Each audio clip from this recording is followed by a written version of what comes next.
Hare Krishna.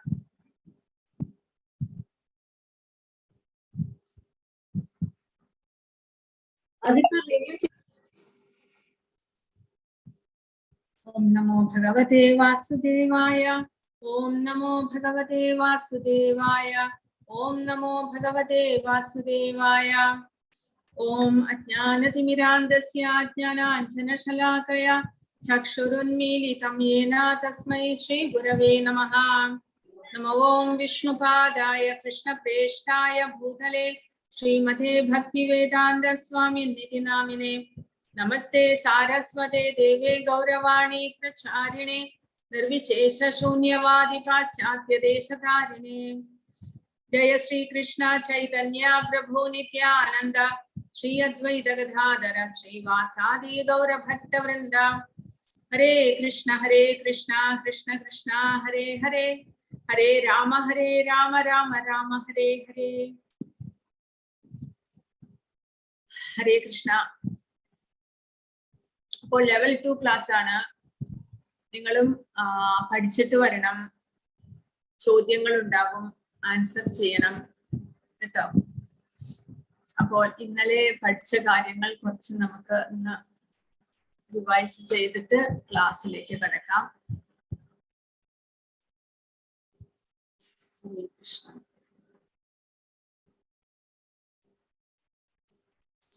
അപ്പോൾ യുദ്ധത്തിനുള്ള തയ്യാറെടുപ്പാണ് ആദ്യത്തെ അധ്യായത്തിൽ.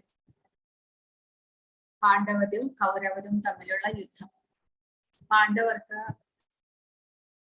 അവർക്ക് അവകാശപ്പെട്ടിട്ടുള്ള പകുതി രാജ്യത്തെ ലഭിക്കുവാനായിട്ട് അവർ യുദ്ധം ചെയ്യാനായിട്ട് തയ്യാറാകുകയാണ്.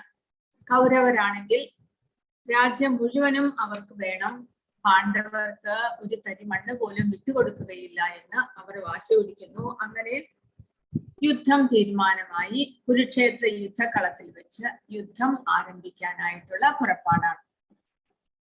അപ്പോൾ ആ സമയത്ത് ധൃതരാഷ്ട്രക്ക് യുദ്ധം കാണാനുള്ള ആഗ്രഹമുണ്ട്. പക്ഷേ കണ്ണ് കാണാത്തത് കൊണ്ട് അദ്ദേഹത്തിന് യുദ്ധം കാണാനുള്ള സാധ്യമല്ല. അപ്പോൾ അതിനു വേണ്ടിയിട്ട് വ്യാസദേവൻ ധൃതരാഷ്ട്രയുടെ സഹായിയായിട്ടുള്ള സഞ്ജയന് ഒരു യുദ്ധം കൊട്ടാരത്തിൽ ഇരുന്നു കൊണ്ട് തന്നെ കുരുക്ഷേത്ര യുദ്ധക്കളത്തിലെ കാര്യങ്ങൾ ദർശിക്കുവാനും സംസാരമെല്ലാം കേൾക്കുവാനും എല്ലാത്തിനും ഉപയോഗപ്പെടുന്ന ഒരു ദിവ്യ ദൃഷ്ടി പ്രദാനം ചെയ്യുകയാണ്. അതുവഴി സഞ്ജയന്റെ വർത്തമാനങ്ങൾ വഴി ധൃതരാഷ്ട്ര യുദ്ധക്കളത്തിൽ എന്തെല്ലാം നടക്കുന്നു എന്ന് മനസ്സിലാക്കുവാനായിട്ട് സാധിക്കും. അങ്ങനെ ധൃതരാഷ്ട്ര സഞ്ജയനോട് ചോദിക്കുകയാണ്, യുദ്ധക്കളത്തിൽ ധർമ്മക്ഷേത്രമായിട്ടുള്ള ആ കുരുക്ഷേത്രത്തിൽ എന്താണ് നടക്കുന്നത്? എന്റെ മക്കളും പാണ്ഡുപുത്രന്മാരും അവിടെ എന്ത് ചെയ്യുന്നു എന്നുള്ള ചോദ്യമാണ് ധൃതരാഷ്ട്രയുടേതായിട്ട് വരുന്നത്. അപ്പോൾ സഞ്ജയൻ അതിന് ഉള്ള മറുപടി പറയുക. അതുവഴിയാണ് നമ്മൾ മഹാഭാരതത്തിലെ ഉള്ളടക്കമായിട്ടുള്ള ഈ ഭഗവത്ഗീതയെ കുറിച്ച് നമ്മൾ മനസ്സിലാക്കുന്നത്. അപ്പോൾ ആദ്യമായിട്ട് ധൃതരാഷ്ട്ര സഞ്ജയനോട് ചോദ്യം ചോദിക്കുകയാണ്, ധർമ്മക്ഷേത്രേ കുരുക്ഷേത്രേ. എന്തുകൊണ്ട് ധൃതരാഷ്ട്രർ ആ കുരുക്ഷേത്രത്തെ ധർമ്മക്ഷേത്രം എന്ന് പറയുന്നു? നമ്മൾ ഇന്നലെ പഠിച്ചതാണ്. ആരാണ് പറയുക? ഹരേ കൃഷ്ണ. ഞാൻ മ്യൂട്ട് ചെയ്തിട്ടില്ല, അൺമ്യൂട്ട് ചെയ്ത് പറയൂ. എന്തുകൊണ്ട് ധൃതരാഷ്ട്രർ ആ കുരുക്ഷേത്ര യുദ്ധക്കളത്തെ ധർമ്മക്ഷേത്രം എന്ന് പറയുകയുണ്ടായി? ഹരേ കൃഷ്ണ. ഹരേ കൃഷ്ണ. ആരാണ് ഉത്തരം പറയുക? ഹരേ കൃഷ്ണ. പറയൂ മാതാജി. അവിടെ ധർമ്മക്ഷേത്രം എന്ന് പറയാൻ കാര്യം, പണ്ട് മുതല് അവിടെ യുദ്ധ എന്താ ധർമ്മ സോറി മാതാജി, എനിക്ക് വാക്കുകൾ കേട്ടില്ല.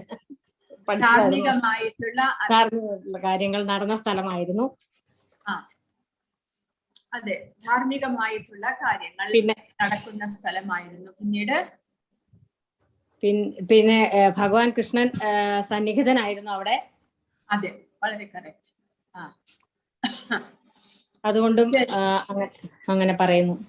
അതെ, കുരുക്ഷേത്രം പണ്ട് മുതൽക്കേ ഈ സൂര്യഗ്രഹണം, ചന്ദ്രഗ്രഹണം എല്ലാം വരുമ്പോൾ അവിടെ ഇപ്പോഴും ആളുകൾ അവിടെ സ്നാനം ചെയ്യാനായിട്ട് പോകുന്നുണ്ട്. അപ്പോൾ അത് എല്ലാ സ്ഥലങ്ങളും പുണ്യസ്ഥലങ്ങളാകുന്നില്ല. ഇതുപോലെ എന്തെങ്കിലും പ്രത്യേകമായിട്ടുള്ള കാര്യങ്ങൾ നടന്ന സ്ഥലങ്ങളായിരിക്കണം, ഭഗവാന്റെ സാന്നിധ്യം ഉണ്ടായിരിക്കണം, അല്ലെങ്കിൽ ദേവന്മാർ അവിടെ പണ്ട് മുതൽക്കേ അവിടെ ധാർമ്മിക യജ്ഞങ്ങളും ദാനങ്ങളും എല്ലാം ചെയ്തിട്ടുള്ള സ്ഥലങ്ങളാണ്. അതെല്ലാം കൊണ്ട് കുരുക്ഷേത്രം ഒരു ധർമ്മസ്ഥലമായിട്ട് മാറുകയാണ് ഉണ്ടായത്.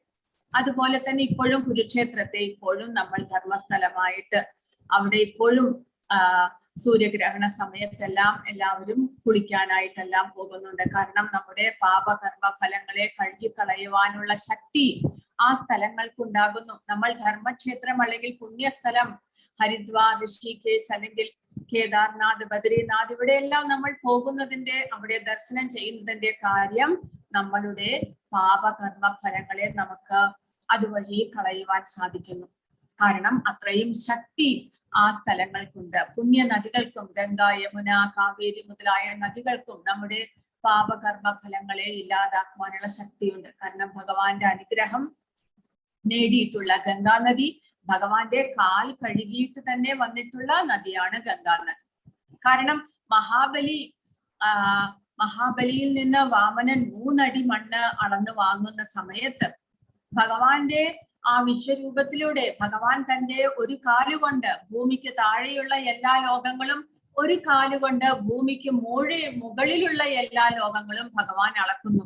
അങ്ങനെ ഭഗവാൻ തന്റെ കാല് മുകളിലേക്ക് ഉയർത്തുന്ന സമയത്ത് അദ്ദേഹത്തിന്റെ തള്ളവിരൽ തൊട്ടുകൊണ്ട് അദ്ദേഹത്തിന്റെ കാലങ്ങനെ ഉയർന്ന് ആധ്യാത്മിക ലോകം വരെ അത് ടച്ച് ചെയ്യുന്നു എന്നാണ് പറയുന്നത്. അങ്ങനെ ആധ്യാത്മിക ലോകത്തിലുള്ള വിരജാ നദി, ആ ഗംഗാ നദി അദ്ദേഹത്തിന്റെ കാല് തൊട്ട് അവിടെ നിന്ന് ആ നദി താഴേക്ക് ഒഴുകി എന്നാണ് പറയുന്നത്. അതുകൊണ്ടാണ് ഭഗവാന്റെ കാൽ കഴുകി വന്ന ജലമായതുകൊണ്ട് ഗംഗാ നദി പവിത്രമാകുന്നു. അങ്ങനെ ഓരോ പുണ്യസ്ഥലങ്ങൾക്കും പ്രത്യേകമായിട്ടുള്ള നമ്മളെ അനുഗ്രഹിക്കാനും നമ്മുടെ പാപകർമ്മ ഫലങ്ങൾ ഇല്ലാതാക്കുവാനുമുള്ള ശക്തി ഈ ധർമ്മക്ഷേത്രങ്ങൾക്കും പുണ്യനദികൾക്കും ഉണ്ടാകുന്നു. അതുകൊണ്ടാണ് അവയെല്ലാം പുണ്യമാകുന്നത്. അപ്പോൾ ഇവിടെ ധൃതരാഷ്ട്രയുടെ പേടി, എന്തുകൊണ്ടാണ് ധൃതരാഷ്ട്രക്ക് ഭയമുണ്ടായത്? കാരണം ഇത് ധർമ്മക്ഷേത്രമായതുകൊണ്ട് അവിടെ യുദ്ധം നടക്കുക വഴി ധൃതരാഷ്ട്രക്ക് എന്തുകൊണ്ടാണ് ഭയമുണ്ടായത്, ആശങ്കകൾ ഉണ്ടായത്? ഹരേ കൃഷ്ണ, നമ്മൾ ഇന്നലെ അതിനെക്കുറിച്ച് ചർച്ച ചെയ്തതാണ്. ധർമ്മക്ഷേത്രത്തിൽ യുദ്ധം ചെയ്യുക വഴി എന്താണ് ധൃതരാഷ്ട്രക്ക് ആശങ്ക? ഹരേ കൃഷ്ണ, ആരാണ് പറയുക? നമ്മൾ ഡിസ്കസ് ചെയ്തിട്ട് വേണം ക്ലാസ് മുന്നോട്ട് കൊണ്ടുപോകാൻ. എല്ലാവരും സഹകരിക്കണം, എല്ലാവരും ഇതിൽ പങ്കുകൊള്ളണം. എന്നാലേ നിങ്ങൾ ക്ലാസ് അറ്റൻഡ് ചെയ്യുന്നുണ്ടോ എന്ന് എനിക്കും മനസ്സിലാകുകയുള്ളൂ, നിങ്ങൾക്ക് മനസ്സിലാകുന്നുണ്ടോ എന്ന് എനിക്ക് മനസ്സിലാകുകയുള്ളൂ. അതുകൊണ്ട് ദയവായിട്ട് എല്ലാവരും ക്ലാസ്സിൽ ഉത്തരം തരാനായിട്ട് പ്രത്യേകം തയ്യാറാകണം. ഹരേ കൃഷ്ണ, ആരാണ് ഉത്തരം തരിക? എന്തുകൊണ്ട് ധൃതരാഷ്ട്രയുടെ മനസ്സിൽ ഭയം ഉണ്ടാകുന്നു? ധർമ്മക്ഷേത്രത്തിലാണ് യുദ്ധം നടക്കുന്നത്, അതുവഴി ധൃതരാഷ്ട്രർ ആഗ്രഹിക്കാത്ത എന്ത് കാര്യം നടക്കുമോ എന്ന് ധൃതരാഷ്ട്രർ ഭയപ്പെടുകയാണ്. എന്താണത്? ഹരേ കൃഷ്ണ, ആരാണ് പറയുക? ഹരേ കൃഷ്ണ. പറയൂ. കുരുക്ഷേത്രം ധർമ്മക്ഷേത്രം ആയതുകൊണ്ട് ധർമ്മിഷ്ഠരും ഗുണവാന്മാരുമായ പാണ്ഡവർക്ക് ഗുണം കൂടുതൽ കിട്ടുന്നുള്ള ഒരു പേടി ധൃതരാഷ്ട്രർക്ക് ഉണ്ടായിരുന്നു. അത് കൂടാതെ വേറെ ഒരു ആശങ്ക കൂടെ ധൃതരാഷ്ട്രയുടെ മനസ്സിലുണ്ടായിരുന്നു. പാണ്ഡവരും കൗരവരും തമ്മിലൊരു അനുരഞ്ജനത്തിൽ എത്തിയാലോ എന്നുള്ളൊരു ഭയം കൂടി ഉണ്ടായിരുന്നു. വളരെ ശരി, വളരെ ശരി. അത് കാരണം ധർമ്മക്ഷേത്രമാണ്. ധർമ്മക്ഷേത്രത്തിൽ വെച്ച് നമ്മുടെ മാനസികാവസ്ഥയും മാറുവാനുള്ള സാധ്യതയുണ്ട്. കാരണം നമ്മൾ എത്രമാത്രം നമ്മുടെ മനസ്സിൽ സ്വാർത്ഥതയുണ്ടെങ്കിലും ഒരു ധർമ്മസ്ഥലത്തിൽ പോകുമ്പോൾ ആ സ്ഥലത്തിന്റെ സ്വാധീനത നമ്മളെ സ്വാധീനിക്കുന്നു. നമ്മൾ രജോ ഗുണത്തിലോ തമോ ഗുണത്തിലോ ആണെങ്കിലും ഇതേപോലെയുള്ള സത്വഗുണ പ്രധാനമായിട്ടുള്ള സ്ഥലങ്ങളിൽ നമ്മൾ ചെല്ലുന്നത് വഴി നമ്മുടെ മനസ്സും സത്വഗുണമായിട്ട് മാറുന്നു. അപ്പോൾ ഈ ധർമ്മസ്ഥലമായതുകൊണ്ട് ദുര്യോധനാദികൾ എന്തെങ്കിലും ആ സ്ഥലത്തിന്റെ സ്വാധീനം വെച്ചുകൊണ്ട് പാണ്ഡവരുമായിട്ട് എന്തെങ്കിലും ഒത്തുതീർപ്പിന് തയ്യാറാകുമോ? അങ്ങനെ അവർക്ക് എന്തെങ്കിലും, കാരണം പാണ്ഡവർക്ക് പകുതി രാജ്യം തന്നെ വേണമെന്നില്ല. കൃഷ്ണൻ അതാണ് ദൂതിന് പോയപ്പോൾ പറഞ്ഞത്, ഒന്നുകിൽ 5 രാജ്യം അല്ലെങ്കിൽ 5 വീടുകൾ അല്ലെങ്കിൽ ഒരു വീട് വെക്കാനുള്ള സ്ഥലമെങ്കിലും അത്രമാത്രമല്ല കൃഷ്ണൻ ചോദിച്ചത്. പക്ഷെ അതുപോലും കൊടുക്കില്ല എന്നാണ് ദുര്യോധനൻ പറഞ്ഞത്. അപ്പോൾ എന്തെങ്കിലും അനുരഞ്ജനം അവിടെ നടന്നാലോ, യുദ്ധം വേണ്ട എന്ന് വെച്ചാലോ, അങ്ങനെ വരികയാണെങ്കിൽ വീണ്ടും പാണ്ഡവരുടെ ശല്യം അവർക്കുണ്ടാകുകയില്ലേ, കൗരവന്മാർക്ക്? അതുവഴി, കാരണം ജനങ്ങൾ എല്ലാവരും പാണ്ഡവരാൽ സന്തുഷ്ടരാണ്. അതുകൊണ്ട് ജനങ്ങളുടെ സമ്മർദ്ദം മൂലം വീണ്ടും പാണ്ഡവർക്ക് പകുതി രാജ്യം കൊടുക്കേണ്ടി വന്നാലോ മുതലായുള്ള ഒരു ഭയം, ആശങ്ക ധൃതരാഷ്ട്രരുടെ മനസ്സിലുണ്ടാകുന്നു. അങ്ങനെ ധൃതരാഷ്ട്രർ ആ ഒരു ആശങ്കയോടുകൂടിയാണ് അവിടെ ഇരിക്കുന്നത്. യുദ്ധം തുടങ്ങുന്നതിന് മുന്നേ തന്നെ ധൃതരാഷ്ട്രരുടെ മനസ്സിൽ പേടി. കാരണം എന്തെങ്കിലും അൺഫേവറബിൾ ആയിട്ട് തന്റെ മക്കൾ ചെയ്തു കളഞ്ഞാലോ, പാണ്ഡവർക്ക് അനുകൂലമായിട്ട് എന്തെങ്കിലും തീരുമാനമെടുത്താലോ, അങ്ങനെയുള്ള ആശങ്ക. അല്ലാതെ ധൃതരാഷ്ട്രരുടെ മനസ്സിൽ യുദ്ധം ചെയ്യുക വഴി തങ്ങളുടെ മക്കൾക്ക് ആപത്ത് വന്നാലോ, തങ്ങളുടെ മക്കൾ മരിച്ചു പോയാലോ, അതുകൊണ്ട് യുദ്ധം വേണ്ട എന്ന് വെക്കുകയല്ലേ നല്ലത്. പക്ഷേ ധൃതരാഷ്ട്രം എന്താണ്, തന്റെ മക്കൾ മരിച്ചു പോയാലും വിരോധമില്ല, പാണ്ഡവർക്ക് പകുതി രാജ്യം കൊടുക്കുകയില്ല എന്നുള്ള സ്വാർത്ഥതയായിരുന്നു ധൃതരാഷ്ട്രരുടെ മനസ്സിൽ. എന്നാൽ അർജുനന്റെ തീരുമാനം എന്തായിരുന്നു? അതാണ് നമ്മൾ വേർതിരിച്ച് കാണേണ്ടത്. ധൃതരാഷ്ട്രരുടെ ചിന്താഗതി, ദുര്യോധനന്റെ ചിന്താഗതി, അർജുനന്റെ ചിന്താഗതി, 3 പേരുടെയും ചിന്താഗതി, മാനസികാവസ്ഥ വ്യത്യസ്തമാണ്. എന്തുകൊണ്ടാണ് അത് നമ്മൾ മനസ്സിലാക്കണം. അപ്പോൾ ദുര്യോധനൻ, ഇനി അടുത്തത് സഞ്ജയൻ പറയുന്നത് ദുര്യോധനനെ കുറിച്ചാണ്. ദുര്യോധനനെ രാജാവായിട്ട് സഞ്ജയൻ അഭിസംബോധന ചെയ്യുന്നുണ്ട്. കാരണം ധൃതരാഷ്ട്രരുടെ മനസ്സിൽ ആശങ്കയൊന്നുമില്ലാതിരിക്കാൻ. രാജാവായിട്ട് ദുര്യോധനൻ തന്നെയാണ് ഇപ്പോഴും. അഭിഷേകമൊന്നും ചെയ്തിട്ടില്ലെങ്കിലും പാണ്ഡവരിൽ നിന്ന് രാജ്യം തട്ടിപ്പറിച്ചതാണെങ്കിലും ദുര്യോധനനാണ് രാജ്യമെല്ലാം ഭരിക്കുന്നത്. അതുകൊണ്ട് സഞ്ജയൻ ദുര്യോധനനെ രാജാവായിട്ട് തന്നെ അഭിസംബോധന ചെയ്യുന്നു. അപ്പൊ ദുര്യോധനൻ എന്താണ് ചെയ്യുന്നത്? ദുര്യോധനൻ വളരെ വിദഗ്ധനായിട്ടുള്ള നയതന്ത്രജ്ഞനാണ്. രാഷ്ട്രീയമായിട്ട് എല്ലാ കാര്യങ്ങളും വിദഗ്ധമായിട്ട് ചെയ്യാനുള്ള കഴിവുണ്ട്. കാരണം ആ ഒരു മനസ്സ് അത്രമാത്രം ധർമ്മിഷ്ഠമല്ലാത്തത് കൊണ്ട് എല്ലാവരെയും എങ്ങനെയെങ്കിലും അവരവരുടെ മാനസിക നിലയിൽ നിന്ന് തന്റെ പക്ഷത്തേക്ക് തിരിക്കുവാനുള്ള ഒരു കഴിവ് ദുര്യോധനനുണ്ട്. അതുകൊണ്ട് ഈ സമയത്ത് ഭീഷ്മരുടെ അടുത്ത് പോയിട്ട് ഭീഷ്മരെ പാട്ടിലാക്കുവാനുള്ള ആ ഒരു തന്റെ ഇടം ദുര്യോധനനില്ല. പക്ഷെ ദ്രോണരുടെ അടുത്തേക്ക് പോകുന്നു. കാരണം അപ്പുറത്തും ഇപ്പുറത്തുമുള്ള 2 ദിക്കിലെയും 2 കൂട്ടരുടെയും സേനാധിപന്മാരെല്ലാവരും ദ്രോണരുടെ ശിഷ്യന്മാരാണ്. അതുകൊണ്ട് ദ്രോണർക്ക് പാണ്ഡവരുടെ സൈഡിലേക്ക് കുറച്ച് ചായ്വുണ്ടോ എന്നൊരു സംശയം ദുര്യോധനനുണ്ട്. കാരണം പാണ്ഡവരെല്ലാവരും ദ്രോണരുടെ വളരെ പ്രിയപ്പെട്ട ശിഷ്യന്മാരാണ്. കൂടാതെ പാണ്ഡവരുടെ സൈനാധിപൻ ദൃഷ്ടദ്യുമ്നനും ദ്രോണരുടെ ശിഷ്യനാണ്. അപ്പോൾ ഇതെല്ലാം കൊണ്ട് ദുര്യോധനൻ ദ്രോണരുടെ സമീപത്തേക്കാണ് പോകുന്നത്. കാരണം ദ്രോണരെ പാട്ടിലാക്കണം, ദ്രോണരെ കുടുക്കിയിടണം. കാരണം ദ്രോണർ പാണ്ഡവ പക്ഷത്തേക്ക് തിരിയാൻ പാടില്ല. അതുകൊണ്ട് ദുര്യോധനൻ ദ്രോണരെ സമീപിക്കുന്നു. എന്നിട്ട് ദ്രോണരുടെ മനസ്സിനെ പ്രകോപിക്കാൻ വേണ്ടിയിട്ടുള്ള സംസാരമാണ് നടത്തുന്നത്. അതായത് പാണ്ഡവരുടെ സേനാധിപൻ ദ്രോണരുടെ ശത്രുവായിട്ടുള്ള ദ്രുപദന്റെ പുത്രനാണ്. ദ്രുപദപുത്രനാണ് എന്നാണ് പറയുന്നത്. പേര് വിളിക്കുന്നില്ല. ദ്രുപദപുത്രനാണ്, സൂക്ഷിക്കണം. അങ്ങയുടെ ആ യുദ്ധം ഒരിക്കലും പാണ്ഡവർക്ക് ഫേവറബിൾ ആയിട്ട് വരരുത് എന്നുള്ള ചിന്താഗതിയോടുകൂടി ദ്രോണരെ സമീപിക്കുന്നു. ദ്രോണാചാര്യരോട് സംസാരങ്ങൾ ചെയ്യുന്നു. കൂടാതെ ഭീഷ്മദേവരെ, കാരണം ദുര്യോധനന്റെ മനസ്സിൽ ഭീഷ്മരെ പുകഴ്ത്തി പറഞ്ഞു കഴിഞ്ഞാൽ അത് ദ്രോണർക്ക് ഇഷ്ടമായില്ലെങ്കിലോ, അങ്ങനെ ഒരു ചിന്തയുമുണ്ട്.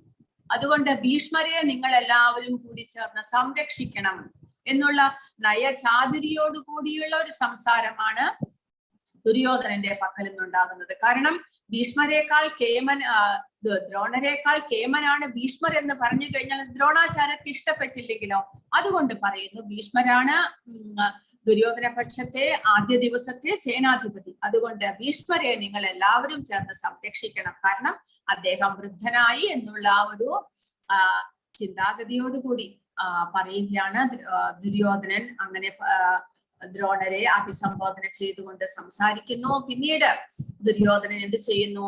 2 പക്ഷത്തെയും സേനകളെ കുറിച്ചുള്ള ഒരു വിവരണം ദ്രോണാചാര്യർക്ക് കൊടുക്കുന്നു.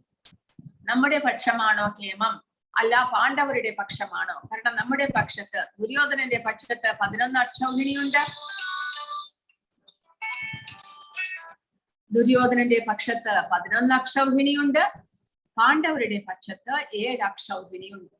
അപ്പോൾ നമ്മുടെ പക്ഷം തന്നെയാണ് കേമം എന്ന് ദുര്യോധനൻ ദ്രോണാചാര്യരെ അഭിസംബോധന ചെയ്തുകൊണ്ട് പറയുന്നു. എന്നാലും പാണ്ഡവ പക്ഷത്തും ഇതേപോലെയുള്ള വളരെ വളരെ മികച്ചതായിട്ടുള്ള ആൾക്കാരാണുള്ളത്, രാജാക്കന്മാരാണുള്ളത്, മഹാരഥന്മാരാണ് അവരും.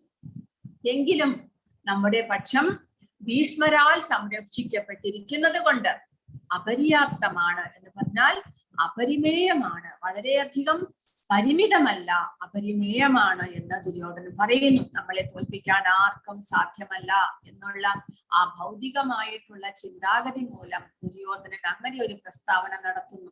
എന്നാൽ പാണ്ഡവ പക്ഷമാണെങ്കിലോ ഭീമനാലാണ് സംരക്ഷിക്കപ്പെട്ടിരിക്കുന്നത്. അപ്പോൾ ഭീമനെ കുറച്ചു കാട്ടുന്നു അവിടെ ദുര്യോധനൻ. കാരണം ഭീമന്റെ ശത്രുവാണ്.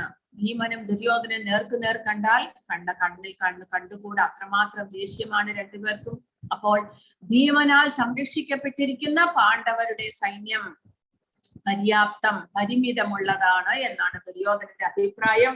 അങ്ങനെ ദുര്യോധനൻ തന്റെ സൈന്യത്തെയും പാണ്ഡവരുടെ സൈന്യത്തെയും കുറിച്ചുള്ള ഒരു വിവരണം ദ്രോണാചാര്യർക്ക് കൊടുക്കുന്നു. എന്നിട്ട് ഭീഷ്മരെ സംരക്ഷിക്കണം എന്നുള്ള ഒരു ഉപദേശവും ദ്രോണാചാര്യർക്ക് കൊടുക്കുന്നു. അതെല്ലാം കഴിയുമ്പോഴാണ് ഭീഷ്മർ യുദ്ധം ആരംഭിക്കാം എന്നുള്ള ഒരു ചിന്താഗതിയോടുകൂടി എല്ലാവരെയും അതിനുവേണ്ടി മാനസികമായിട്ട് തയ്യാറെടുക്കുവാൻ വേണ്ടിയിട്ട് തന്റെ ശംഖം ഓതുകയാണ്. അപ്പോൾ അതോടുകൂടി യുദ്ധം ആരംഭിക്കാനുള്ള കാഹളമാണ്. എല്ലാവരും അവരവരുടെ കയ്യിലുള്ള എല്ലാ വിധത്തിലുള്ള ഉപകരണങ്ങളും ശബ്ദം മുഴക്കുകയാണ്. അപ്പോൾ അങ്ങനെ പാണ്ഡവരുടെ സൈന്യത്തിൽ ഭഗവാനും അർജുനനുമാണ് ആദ്യം അവരുടെ ശംഖങ്ങൾ മുഴക്കുന്നത്.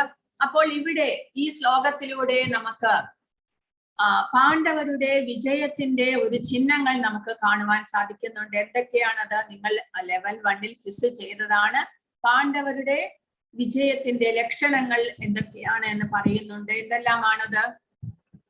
ഹരേ കൃഷ്ണ, ആരാണ് പറയുക?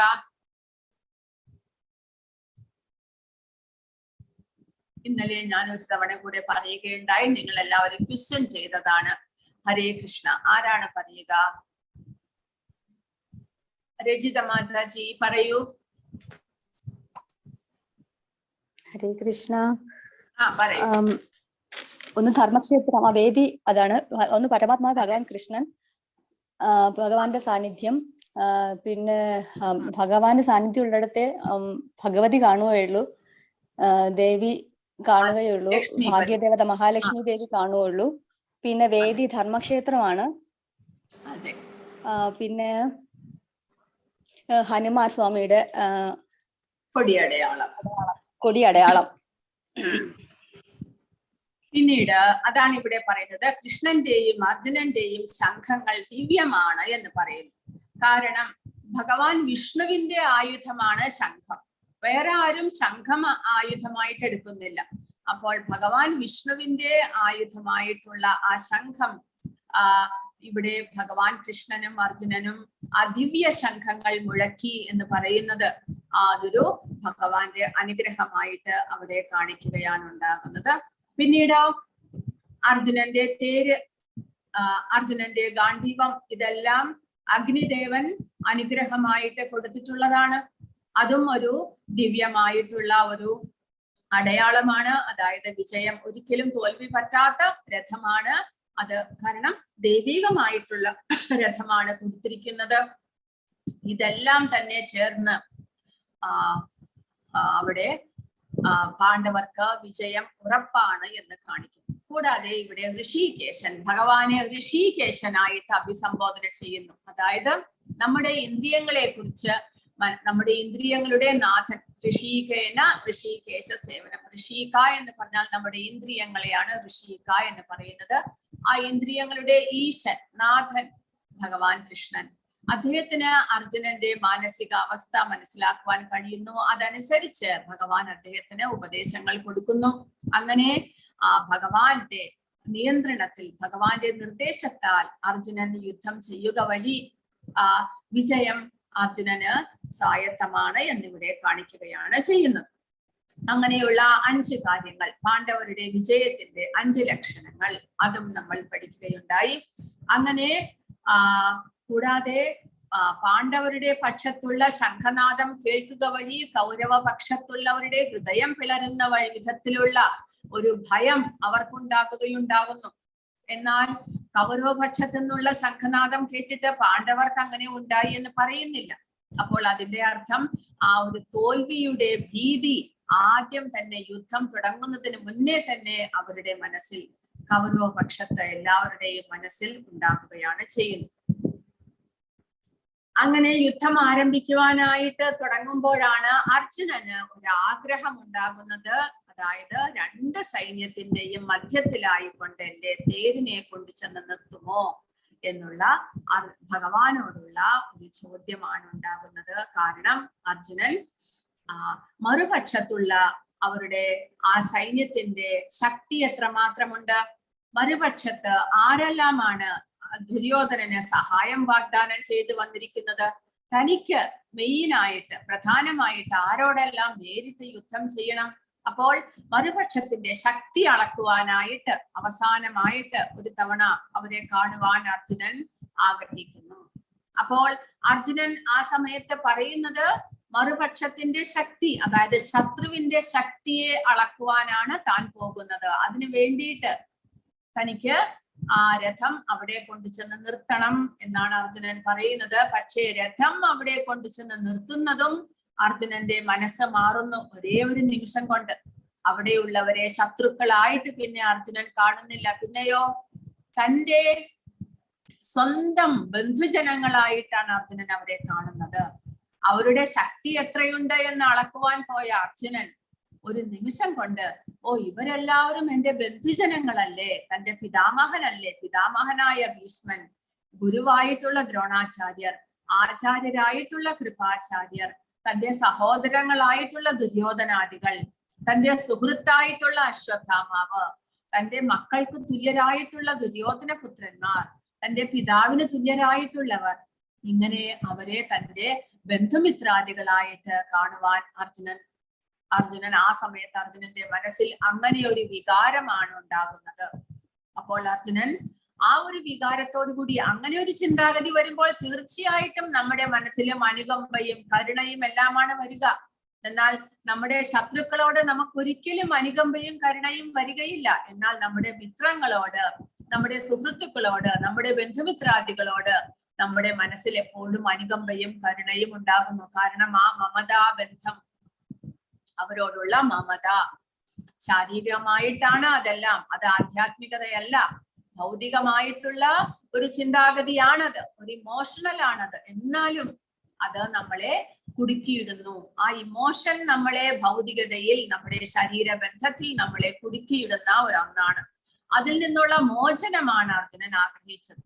അപ്പോൾ ആധ്യാത്മികമായിട്ടുള്ള ഉപദേശങ്ങൾ, ആധ്യാത്മികത മാത്രമേ നമ്മളെ ഭൗതികതയിൽ നിന്നുള്ള ആ ബന്ധനത്തിൽ നിന്ന് നമ്മളെ മോചിപ്പിക്കാനായിട്ടുള്ള ഒരു വഴിയായിട്ടുള്ളൂ. ഇല്ലെങ്കിൽ നമ്മൾ ആ ഭൗതിക ബന്ധനത്തിൽ, ആ മമതാ ബന്ധത്തിൽ നമ്മൾ കുടുങ്ങിപ്പോകുന്നു. അപ്പോൾ ഒരേ ഒരു നിമിഷം കൊണ്ട് അവരെ മുന്നിൽ കാണുന്നതും, മുന്നിൽ യുദ്ധം ചെയ്യാൻ തയ്യാറായി നിൽക്കുന്ന ഭീഷ്മ പിതാമഹർ, അദ്ദേഹത്തിന്റെ സമീപം അദ്ദേഹത്തിന് സംരക്ഷണം കൊടുത്തുകൊണ്ട് ദ്രോണാചാര്യർ, ഇപ്പുറത്തെ സൈഡിൽ അദ്ദേഹത്തിന്റെ പുറകിലായി തന്നെ നിലകൊള്ളുന്ന ദുര്യോധനൻ, ഇവരെയെല്ലാം കണ്ടപ്പോൾ ഇവരെല്ലാം തന്റെ ബന്ധുമിത്രാദികളല്ലേ എന്നുള്ള ചിന്താഗതി അർജുനന്റെ മനസ്സിലുണ്ടാകുന്നു. ആ ഒരേ നിമിഷം കൊണ്ട് അർജുനൻ കൃപയാ പരയാ വിഷ്ടോ വിഷീദന്നിതം അബ്രവീത്. കൃപയാ, കരുണ കൊണ്ട് അദ്ദേഹത്തിന്റെ മനസ്സ് നിറയുന്നു. കണ്ണിൽ നിന്ന് വെള്ളം കുടുകുടാ ഒഴുകുന്നു. കയ്യും കാലും വിറയ്ക്കുന്നു.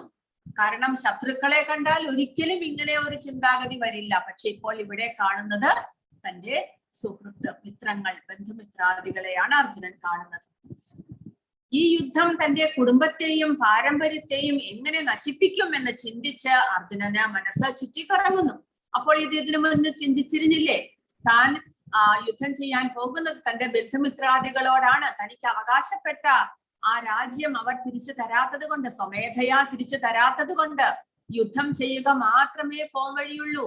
ഈ യുദ്ധത്തിൽ അനേകം പേർ ബലിയാടാകും. ഇതെല്ലാം അറിയാം. അപ്പോൾ അതെല്ലാം അറിഞ്ഞുകൊണ്ടാണ് യുദ്ധം തീരുമാനിച്ചത്. എങ്കിലും ആ നിമിഷം എങ്ങനെ ഈ ഒരു ചിന്താഗതി വരുന്നു? അപ്പോൾ ഈ യുദ്ധം തന്റെ കുടുംബത്തെയും പാരമ്പര്യത്തെയും എല്ലാം നശിപ്പിക്കുമെന്ന് ഓർത്തുകൊണ്ടാണ് അർജുനന് മാനസിക വിഷമം ഉണ്ടാകുന്നത്. തന്റെ കുടുംബാംഗങ്ങളെ കൊന്നാൽ വലിയ പാപകർമ്മത്തിന്റെ ഫലം തന്നെ കാത്തിരിക്കുന്നു എന്ന് അർജുനൻ കരുതുന്നു. അതിലും ഭേദം നിരായുധനായി പ്രതിരോധത്തിന് ഒരുങ്ങാതെ നിൽക്കുമ്പോൾ അവർ തന്നെ കൊല്ലട്ടെ, എന്നാലും വിരോധമില്ല. കാരണം ഞാൻ ഇവരെ കൊല്ലാൻ പോകുന്നില്ല. കാരണം ഇവരെല്ലാവരും നശിച്ചു പോയി കഴിഞ്ഞാൽ അത് ആ കുടുംബത്തെ തന്നെ ഇല്ലാതാക്കുന്നു, കുടുംബ പാരമ്പര്യം ഇല്ലാതാകുന്നു. പിന്നീടോ തനിക്ക് തന്റെ ബന്ധുമിത്രാദികളില്ലാതെ ഈ രാജ്യത്തിന്റെ സുഖം അനുഭവിക്കാൻ തനിക്ക് ആവശ്യമില്ല, തനിക്കത് സാധ്യമല്ല. എന്റെ പിതാമഹനും എന്റെ ഗുരുജനങ്ങളും എന്റെ സഹോദരന്മാരും അവരുടെ പുത്രന്മാരും അവരെല്ലാവരും ചേർന്നിട്ട് സമ്പൽ സമൃദ്ധിയോടുകൂടി ഒരു രാജ്യം ഭരിക്കണം, അതാണ് എന്റെ ആഗ്രഹം. അതില്ലാതെ അവരെല്ലാവരും മരിച്ചു കഴിഞ്ഞിട്ട് ഈ വലിയ രാജ്യം എനിക്ക് കിട്ടിയിട്ട് എനിക്ക് എന്താണ് അതിന്റെ ആവശ്യം? എനിക്കത് ആവശ്യമില്ല. അവരോടൊപ്പം ഇരുന്ന് സുഖം അനുഭവിക്കാനാണ് എനിക്ക് ആഗ്രഹം. അതുകൂടാതെ ഇവരെല്ലാവരും തന്റെ ബന്ധുമിത്രാദികളാകുമ്പോൾ അവരെ വധിക്കുന്നത് പാപമല്ലേ? തന്റെ കുടുംബത്തിലുള്ളവരെ വധിക്കുന്നത് പാപമല്ലേ? തീർച്ചയായിട്ടും പാപമാണ് എന്നാണ് അർജുനന്റെ വിചാരം. അതുകൂടാതെ ആദ്യ ബന്ധുമിത്രാദികൾ അല്ലാതെയുള്ളവരോ, ഓരോ കുടുംബത്തിലെയും പ്രധാനപ്പെട്ട ആണുങ്ങൾ എല്ലാവരും യുദ്ധത്തിന് വന്നിട്ടുണ്ട്. അതുവഴി എന്ത് സംഭവിക്കുന്നു? അവരുടെ കുലം തന്നെ ഇല്ലാതാകുന്നു. ആ കുലത്തിൽ ബാക്കിയുള്ള കുട്ടികളെയും സ്ത്രീകളെയും സംരക്ഷിക്കാനും അവരെ ധാർമ്മികമായിട്ടുള്ള വഴിയിലൂടെ നയിക്കാനും കുലത്തിൽ കാരണവർമാർ ഇല്ലാതാകുന്നു. അങ്ങനെ സംസ്കാരമില്ലാതെ അധർമ്മത്താൽ വഴിതെറ്റിക്കപ്പെടുന്ന ഒരു സമൂഹമായിരിക്കും പിന്നീട് ഉണ്ടാവുക. അതോ അങ്ങനെയുള്ള ഒരു കുലത്തെ തന്നെ ഇല്ലാതാക്കിയവരെ തീർച്ചയായിട്ടും നരകത്തിൽ പോകേണ്ടി വരും എന്നാണ് അർജുനന്റെ വാദം. അങ്ങനെ അതുകൊണ്ട് അർജുനൻ എന്ത് തീരുമാനിച്ചു? ഞാൻ യുദ്ധം ചെയ്യാനില്ല, അമ്പും വില്ലും എല്ലാം ഞാൻ താഴെയിടുന്നു. നിരായുധനായിട്ട് നിൽക്കുന്ന എന്നെ ശത്രുക്കൾ അവർ ദുര്യോധനാദികൾ വന്ന് കൊന്നാലും വിരോധമില്ല, എനിക്ക് യുദ്ധം ചെയ്യാൻ സാധ്യമല്ല എന്ന് പറഞ്ഞുകൊണ്ടാണ് അർജുനൻ ഒന്നാമത്തെ അധ്യായത്തിൽ വില്ലും ശരങ്ങളും എല്ലാം താഴെ വെച്ച് അർജുനൻ വിഷമത്തോടുകൂടി കരുണയോടുകൂടി അനുകമ്പയോടുകൂടി അദ്ദേഹം ആ തേരിലിരിക്കുന്നത്. അപ്പോൾ അർജുനൻ ബന്ധുക്കളെ കണ്ടതിന് ശേഷം അർജുനന്റെ പ്രതികരണം എന്താണ്? താൻ സമീക്ഷ്യസ കൗന്ദേയഃ സർവാൻ ബന്ധൂനവസ്ഥിതാൻ കൃപയാ പരയാ വിഷ്ടോ വിഷീദന്യതമബ്രവീത്. ഇങ്ങനെ പല വിധത്തിലും തനിക്ക് ബന്ധുക്കളായുള്ളവരെ അവിടെ കണ്ടപ്പോൾ കരുണാഭരിതനായി തീർന്നു അർജുനൻ. അർജുനൻ പറയുകയാണ് പിന്നീട്, എന്താണ് അർജുനൻ പറയുന്നത്? യുദ്ധത്തിന് ഒരുങ്ങി വന്നിട്ടുള്ള ഈ ബന്ധുമിത്രാദികളെ കണ്ടിട്ട് എന്റെ അവയവങ്ങൾ തളരുന്നു, മുഖം വരളുന്നു. അപ്പോൾ ഇതെല്ലാം തന്നെ എന്തുകൊണ്ട് അർജുനൻ പേടിച്ചിട്ടാണോ ഇങ്ങനെ അർജുനന്റെ മനസ്സ് ഇങ്ങനെ കരുണാഭരിതമാകുന്നത്?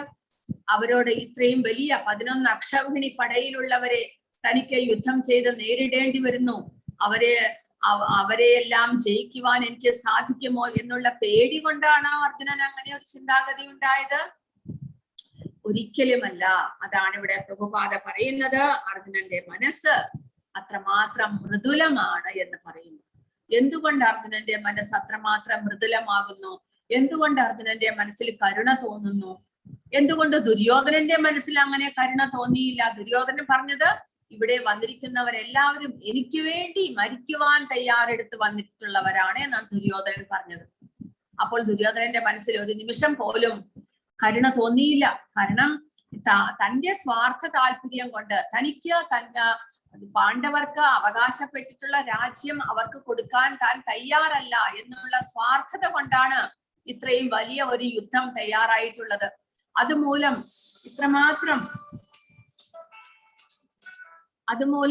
ഈ ഇവിടെ സന്നിഹിതരായിട്ടുള്ളവരെല്ലാവരും മരണപ്പെടേണ്ടി വരുന്നു എന്ന് എന്തുകൊണ്ട് ദുര്യോധനൻ ചിന്തിച്ചില്ല? കാരണം പ്രഭുപാദ ഇവിടെ പറയുന്നത് അർജുനൻ ഒരു ഭക്തനായതുകൊണ്ടാണ് എന്ന് പറയുന്നു. ഒരു ഭക്തനാകുക വഴി ആ ഭക്തനിൽ ദൈവികമായിട്ടുള്ള എല്ലാ ഗുണങ്ങളും സന്നിഹിതമാകുന്നു. ഇവിടെ പ്രഭുപാദ പറയുന്നു, അർജുനനിൽ ഈ പ്രതികരണങ്ങൾ ഉണ്ടായത് ദൗർബല്യം കൊണ്ടല്ല, പിന്നെയോ മൃദുല ഹൃദയത്വം കൊണ്ടാണ്. അത് ശ്രീമദ് ഭാഗവതത്തിൽ ഒരു ശ്ലോകമുണ്ട്. അത് യസ്യാസ്തി ഭക്തിർ ഭഗവത്യ കിഞ്ചന സർവൈർഗുണൈസ്തത്ര സമാസദേ സുരാഹ ഹരാവ ഭക്തസ്യ കുതോ മഹദ്ഗുണ മനോരഥാനാസതി ധാവതോ ബഹിഃ. അതായത് യസ്യാസ്തി ഭക്തിർ ഭഗവതി അകിഞ്ചന, ഭഗവാനിൽ അകിഞ്ചനമായിട്ടുള്ള, അതായത് അകിഞ്ചനം എന്ന് പറയുമ്പോൾ ഒന്നും പ്രതീക്ഷിച്ചുകൊണ്ടല്ല, ഭഗവാനെ അചഞ്ചലമായ ഭക്തിയോടുകൂടി ആരാധിക്കുന്ന ഒരു വ്യക്തിയിൽ യസ്യാസ്തി ഭക്തി ഭഗവതി അകിഞ്ചന സർവൈർ ഗുണൈസ് തത്ര സമാസദേ സുരാഹ, അങ്ങനെയുള്ള ഒരു ഭക്തനിൽ സർവൈർ ഗുണൈ എല്ലാ ഗുണങ്ങളും ഉണ്ടാകുന്നു. ഏതെല്ലാ ഗുണങ്ങളും? സമാസദേ സുരാഹ, സുരാഹ എന്ന് പറയുമ്പോൾ ദേവന്മാരിൽ കാണപ്പെടുന്ന, അതായത് ദൈവികമായിട്ടുള്ള എല്ലാ ഗുണങ്ങളും ഒരു ഭക്തനിൽ ഉണ്ടാകുന്നു അത്രേ. കാരണം എന്താണ്? ആ ഭൗതികമായിട്ടുള്ള ഒരു ആഗ്രഹമോ ഒരു സ്വാർത്ഥതയോ അസൂയയോ വിദ്വേഷമോ ഒന്നും തന്നെ ഒരു ഭക്തനിൽ ഉണ്ടാകുന്നില്ല. കാരണം ഭക്തൻ ഭൗതികമായിട്ടുള്ള ഒന്നും തന്നെ ആഗ്രഹിക്കുന്നില്ല. ഭക്തൻ ഭഗവാന്റെ സേവനം മാത്രമേ ആഗ്രഹിക്കുന്നു. കാരണം ഈ ശരീരം ഭൗതികമാണ്, അതിന് ആത്മാവുമായിട്ട് യാതൊരു ബന്ധവുമില്ല. ആത്മാവാണ് ഞാൻ എന്നുള്ള അവബോധം വന്നിരിക്കുന്ന ആ ഭക്തൻ ആത്മാവിന് ഭഗവാനുമായിട്ട് മാത്രമാണ് ബന്ധമെന്ന് മനസ്സിലാക്കി ഭൗതികമായിട്ടുള്ളത് എല്ലാം തന്നെ ക്ഷണികവും, അതുകൂടാതെ അതെല്ലാം തന്നെ ഇവിടെ ഭൗതിക പ്രപഞ്ചത്തിൽ ക്ലേശങ്ങളും ദുരിതങ്ങളും സമ്മാനിക്കുന്നതുമാണ് എന്ന് മനസ്സിലാക്കുന്ന ഒരു ഭക്തനിൽ, ആ ഭക്തൻ ഭഗവാന്റെ സേവനങ്ങൾ ചെയ്തു വരുമ്പോൾ ആ ഭക്തനിൽ എല്ലാ തരത്തിലുള്ള ദൈവിക ഗുണങ്ങളും വളർന്നു വരുന്നു. അതുകൊണ്ടാണ് അർജുനനും ദുര്യോധനനിലും തമ്മിലുള്ള വ്യത്യാസം, അവരുടെ ചിന്താഗതിയിലുള്ള വ്യത്യാസം. അർജുനൻ തനിക്ക് അവകാശപ്പെട്ട പകുതി രാജ്യം നിവൃത്തിയില്ലാത്തത് കൊണ്ട് യുദ്ധം ചെയ്ത് പിടിച്ചു പറ്റാനാണ് ശ്രമിച്ചത്. എന്നാൽ ദുര്യോധനനാണെങ്കിലോ തനിക്ക് അവകാശപ്പെടാത്ത ആ രാജ്യം തന്റെ അവകാശപ്പെട്ടവർക്ക് കൊടുക്കാതെ അത് അവരിൽ നിന്ന് പിടിച്ചു പറ്റാൻ ശ്രമിക്കുന്നു. രണ്ടും തമ്മിൽ വ്യത്യാസമുണ്ട്. അപ്പോൾ ദുര്യോധനന്റെ മനസ്സിൽ സ്വാർത്ഥതയും വഞ്ചനയും അസൂയയും എല്ലാമാണുള്ളത്. എന്നാൽ അർജുനന്റെ മനസ്സിലോ തനിക്ക് അവകാശപ്പെട്ടതാണെങ്കിൽ കൂടെ തനിക്കത് വേണ്ട. കാരണം ഇത്രയും ജനങ്ങളെ വധിച്ചിട്ട് തനിക്ക് ആ രാജ്യം ഭരിച്ചിട്ട് തനിക്ക് എന്ത് കിട്ടാനാണ് എന്നുള്ള ചിന്താഗതി അത് ഒരു ഭക്തനിൽ മാത്രമേ കാണുകയുള്ളൂ എന്ന് പറയുന്നു. എന്നാൽ ഭക്തനല്ലാത്തവരിലോ ഹരാവ ഭക്തസ്യ കുതോ മഹദ്ഗുണ, ഹരാവ ഭക്തസ്യ, ആ ഹരിയിൽ ഭക്തനല്ലാത്ത അഭക്തനിൽ എന്ത് മഹദ്ഗുണമാണ് ഉണ്ടാകുന്നത്? ഒന്നും ഉണ്ടാകുകയില്ല. കാരണവും പറഞ്ഞിട്ടുണ്ട്. മനോരഥാനാസതി ധാവതോ ബഹിഃ, മനോരഥത്തിന്റെ പുറകെ പായുകയാണ്. അതായത് മനസ്സ് ഭൗതികമായിട്ടുള്ള വസ്തുക്കളുടെ പുറകെ പോകുന്നു, അതിന്റെ പുറകെ പോകുകയാണ് അയാൾ. ഭൗതികതയിൽ ആസക്തനായിട്ടുള്ള ആ അഭക്തനിൽ ദൈവികമായിട്ടുള്ള ഗുണങ്ങളൊന്നും തന്നെ ഉണ്ടാകുകയില്ല. അയാളുടെ മനസ്സിൽ പൂർണ്ണമായിട്ടും ആ ഭൗതികമായിട്ടുള്ള വസ്തുക്കളെ കരസ്ഥമാക്കണം എന്നുള്ള ആ സ്വാർത്ഥ ചിന്താഗതി മാത്രമേ ഉണ്ടാക്കുകയുള്ളൂ. അതാണ് ദുര്യോധനനും അർജുനന്റെയും ചിന്താഗതികൾ നമുക്ക് ഇവിടെ വ്യത്യസ്തമായിട്ട് കാണുവാൻ സാധിക്കുന്നത്. അങ്ങനെ അർജുനൻ മൃദുല ഹൃദയത്വം കൊണ്ട് കരുണാഭരിതനായിട്ട് അവിടെ അണിചേർന്ന് മരണത്തെ സ്വീകരിക്കാൻ തയ്യാറായിട്ട് നിൽക്കുന്ന ആ സൈന്യത്തെ കണ്ടിട്ട് കരുണാഭരിതനായിട്ടാണ് അർജുനൻ ഇങ്ങനെ ഒരു ചിന്താഗതി വരുന്നത്. അങ്ങനെ അർജുനൻ പറയുന്നു, എന്തൊക്കെയാണ് അർജുനൻ അങ്ങനെ കരുണ മൂലം അനുകമ്പ മൂലം അർജുനനിൽ കാണപ്പെടുന്ന വികാരങ്ങൾ എന്തൊക്കെ? ശരീരം വിറയ്ക്കുന്നു, രോമാഞ്ചമുണ്ടാകുന്നു, എന്റെ വില്ല് ഗാണ്ഡീവം കയ്യിൽ നിന്ന് വഴുതുന്നു, തൊലി ചുട്ടുനീറുന്നു. അപ്പോൾ പ്രഭുപാദ പറയുന്നത് ഇവിടെ ശരീരത്തിന് വിറയലും രോമാഞ്ചം ഉണ്ടാവുകയും എല്ലാം രണ്ട് സാഹചര്യത്തിൽ ഉണ്ടാകും. ഭൗതികമായിട്ടും ആധ്യാത്മികമായിട്ടുമുള്ള സാഹചര്യങ്ങളിൽ ഈ കാര്യങ്ങളെല്ലാം ഉണ്ടാകുന്നു. ആധ്യാത്മികമായിട്ട് നമ്മൾ ഭാവഭക്തിയിലേക്ക്, അതായത് ഭഗവാനും ഭക്തനും മാത്രമുള്ള ഒരവസ്ഥ, ഭൗതികമായിട്ടുള്ളതിൽ നിന്നെല്ലാം ഉയർന്ന് ആത്മീയമായിട്ട് ഉയർന്ന് ഭഗവാനെ നേരിട്ട് ആരാധിക്കാൻ തുടങ്ങുന്ന അവസ്ഥയിൽ താൻ ഭഗവത് അംശമായ ജീവാത്മാവാണ് എന്നുള്ള ആത്മജ്ഞാനം വന്ന അവസ്ഥയിൽ ആ ഭക്തനിൽ ഭഗവാനെ സേവിക്കുമ്പോൾ ആ വികാരം കൊണ്ട്, ആധ്യാത്മികത കൊണ്ട് ആ ആത്മീയമായിട്ടുള്ള അനുഭൂതികൾ ഉണ്ടാകുന്നു. ആ സമയത്തും ഇതേപോലെ രോമാഞ്ചം ഉണ്ടാകുകയും ശരീരം വിറയ്ക്കുകയും കണ്ണിൽ നിന്ന് കണ്ണുനീരുണ്ടാകുകയും എല്ലാം ചെയ്യും. അതിനാണ് ഭാവം എന്ന്, ഭാവഭക്തി എന്ന് പറയുന്നത്. അത് ആധ്യാത്മികമായിട്ടുള്ള ഉന്നതമായിട്ടുള്ള അവസ്ഥ. പക്ഷേ ഭൗതികമായിട്ടും ഇങ്ങനെ ഉണ്ടാകുന്നു. നമ്മുടെ മനസ്സിൽ പേടി, ഭയം ഉണ്ടാകുക, നമ്മുടെ മനസ്സിൽ ഇതേപോലെ തന്നെ വളരെയധികം മനസ്സ് വിഷമം കൊണ്ട് ചുറ്റുനീറുക. ആ സമയത്തെല്ലാം തന്നെ നമ്മുടെ മനസ്സിൽ ഇതേപോലെ വികാരങ്ങൾ ഉണ്ടാകുന്നു. അപ്പോൾ രണ്ടവസ്ഥയിലും ഉണ്ടാകാം. അപ്പോൾ അർജുനന്റെ മനസ്സിൽ ഈ സമയത്ത് ആധ്യാത്മികമായ അനുഭൂതി കൊണ്ടല്ല, നമുക്കറിയാം. പിന്നെയോ ആ ഭൗതികമായിട്ടുള്ള സാഹചര്യങ്ങൾ കൊണ്ട് മറ്റുള്ളവരുടെ ആ കഷ്ടപ്പാടുകൾ ഓർത്ത് അർജുനന്റെ മനസ്സിൽ ഇങ്ങനെയുള്ള വികാരങ്ങൾ ഉണ്ടായതാണ് എന്ന്. ജീവിതത്തിനെ കുറിച്ചുള്ള ഭൗതിക ചിന്തകൾ മൂലമാണ് അർജുനന്റെ മനസ്സിൽ ഇപ്പോൾ ഇങ്ങനെയുള്ള വികാരം ഉണ്ടായത്. എന്നാൽ ആധ്യാത്മിക അനുഭൂതി കൊണ്ടല്ല എന്ന് നമ്മൾ മനസ്സിലാക്കണം. പിന്നെയോ അർജുനൻ അങ്ങനെ ആ എല്ലാ ദിക്കിലും ദൗർഭാഗ്യ ലക്ഷണങ്ങൾ നചശക്നോമി അവസ്ഥാതും ഭ്രമതീവച മേ മനഃ നിമിത്താനി ച പശ്യാമി വിപരീതാനി കേശവ. എല്ലാം വിപരീതമായിട്ടാണ് എനിക്കിപ്പോൾ കാണാൻ സാധിക്കുന്നത്. അതായത് ഒന്നും തന്നെ തനിക്ക് അനുകൂലമായിട്ട് കാണുന്നില്ല, എല്ലാം വിപരീത ലക്ഷണങ്ങൾ കാണുന്നു. എന്തൊക്കെയാണത്? എല്ലാം ഭഗവാന്റെ ഇച്ഛയോടുകൂടിയാണ് നമ്മൾ മനസ്സിലാക്കണം. തന്നെത്താനെ മറന്നു പോകുന്നു. മനോദൗർബല്യം കൊണ്ടാണിത്. ഭൗതിക വിഷയങ്ങളിൽ ആസക്തി, അതായത് തന്റെ ബന്ധുമിത്രാദികളോടുള്ള മമതാ ബന്ധമാണ്. അതെല്ലാം ശാരീരിക ബന്ധമാണ്, നമ്മൾ മനസ്സിലാക്കണം. ശരീരത്തോടനുബന്ധിച്ചിട്ടുള്ള ചിന്താഗതിയാണ് ഇതെല്ലാം, ആത്മീയ ചിന്താഗതി അല്ല. അതുകൊണ്ട് ഇങ്ങനെയുള്ള വിപരീതമായിട്ടുള്ള പരിതസ്ഥിതികൾ അർജുനന്റെ മനസ്സിൽ കടന്നു വരികയാണ്. എന്നാൽ യഥാർത്ഥത്തിൽ ജീവാത്മാവിന്റെ സ്വാർത്ഥ താല്പര്യം എങ്ങോട്ട് വേണം? ഭഗവാനോടാണ് വേണ്ടത്. ഭഗവാനോടാണ് സ്വാർത്ഥത കാണിക്കേണ്ടത്. അതായത് ഭഗവാന്റെ ഭക്തിയോട് നമ്മൾ സ്വാർത്ഥത കാണിക്കണം. അല്ലാതെ ഭൗതികതയിൽ നമ്മുടെ ശരീരത്തോടല്ല നമ്മൾ കാണിക്കേണ്ടത്. അപ്പോൾ അർജുനന്റെ ചിന്താഗതി തെറ്റാണ് എന്ന് ഇവിടെ നമ്മൾ മനസ്സിലാക്കണം. കാരണം അർജുനൻ ശാരീരികമായിട്ടുള്ള ആ ഒരു ഇമോഷണൽ അവസ്ഥിതിയിലാണ്, ശാരീരികമായിട്ടുള്ള മമതാ ബന്ധത്തിന്റെ കുടുക്കിൽപ്പെട്ടു പോവുകയാണ്. ഭഗവാന്റെ ആ മായയ്ക്ക് അധീനമായി പോയി അർജുനൻ. അല്ലാതെ സത്വഗുണത്തിൽ ഇരുന്നുകൊണ്ട് ഭഗവാന്റെ അംശമായിട്ടുള്ള ജീവാത്മാക്കള എല്ലാവരും ഭഗവാന്റെ ഇഷ്ടത്തിനനുസരിച്ച് പ്രവർത്തിക്കുകയാണ് എന്റെ ധർമ്മം എന്നുള്ള ചിന്താഗതിയെല്ലാം മറന്ന് തന്റെ സ്വന്തം സ്വാർത്ഥത, തന്റെ സുഖം, ഇവരെ വധിക്കുന്നത് എനിക്ക് മനസ്സിന് ദുഃഖം തരുന്നു, അതുകൊണ്ട് ഞാൻ യുദ്ധം ചെയ്യുന്നില്ല എന്നാണ് അർജുനന്റെ തീരുമാനം. അതായത് തന്റെ സ്വന്തം ശാരീരിക സ്വാർത്ഥ താല്പര്യത്തിലാണ് ഇപ്പോൾ അർജുനൻ നിൽക്കുന്നത്. എന്നാൽ അവസാനമാണെങ്കിലോ ഭഗവാന്റെ ഇഷ്ടത്തിനനുസരിച്ച് പ്രവർത്തിക്കാൻ അർജുനൻ തയ്യാറാകുന്നു. കാരണം താൻ ഭഗവത് അംശമാണ്, ഭഗവാന്റെ ഇച്ഛയാണ് ഏറ്റവും വലുത്, അതിനനുസരിച്ച് താൻ പ്രവർത്തിക്കണം എന്നുള്ള ചിന്താഗതിയിലേക്ക് മാറും. പക്ഷെ ഇപ്പോൾ അർജുനൻ ഈ അവസ്ഥയിൽ സ്വന്തം ശാരീരിക സ്വാർത്ഥ താല്പര്യത്തിൽ തന്റെ ഇഷ്ടം, തനിക്ക് ഇത് സങ്കടം വരുത്തുന്നു, തനിക്ക് ഇത് വിഷമമുണ്ടാക്കുന്നു, തനിക്ക് ഈ തന്റെ പിതാമഹന്റെയും ഗുരുവിന്റെയും ഒപ്പം ഇരിക്കണം, ഇവർ മരിക്കുക തനിക്ക് വിഷമമുണ്ടാക്കുന്നു എന്നുള്ള ചിന്താഗതിയാണ് അർജുനൻ ഉണ്ടാകുന്നത്. അത് പൂർണ്ണമായിട്ടും ഭൗതികമാണ്. ഭഗവാനെ വിട്ടിട്ടുള്ള, ഭഗവാനുമായിട്ട് തനിക്കുള്ള ബന്ധത്തെ മറന്നുകൊണ്ട് ശാരീരികമായിട്ടുള്ള ബന്ധത്തിന് പ്രാധാന്യം കൊടുത്തുകൊണ്ടുള്ള ഒരു തീരുമാനമാണ്.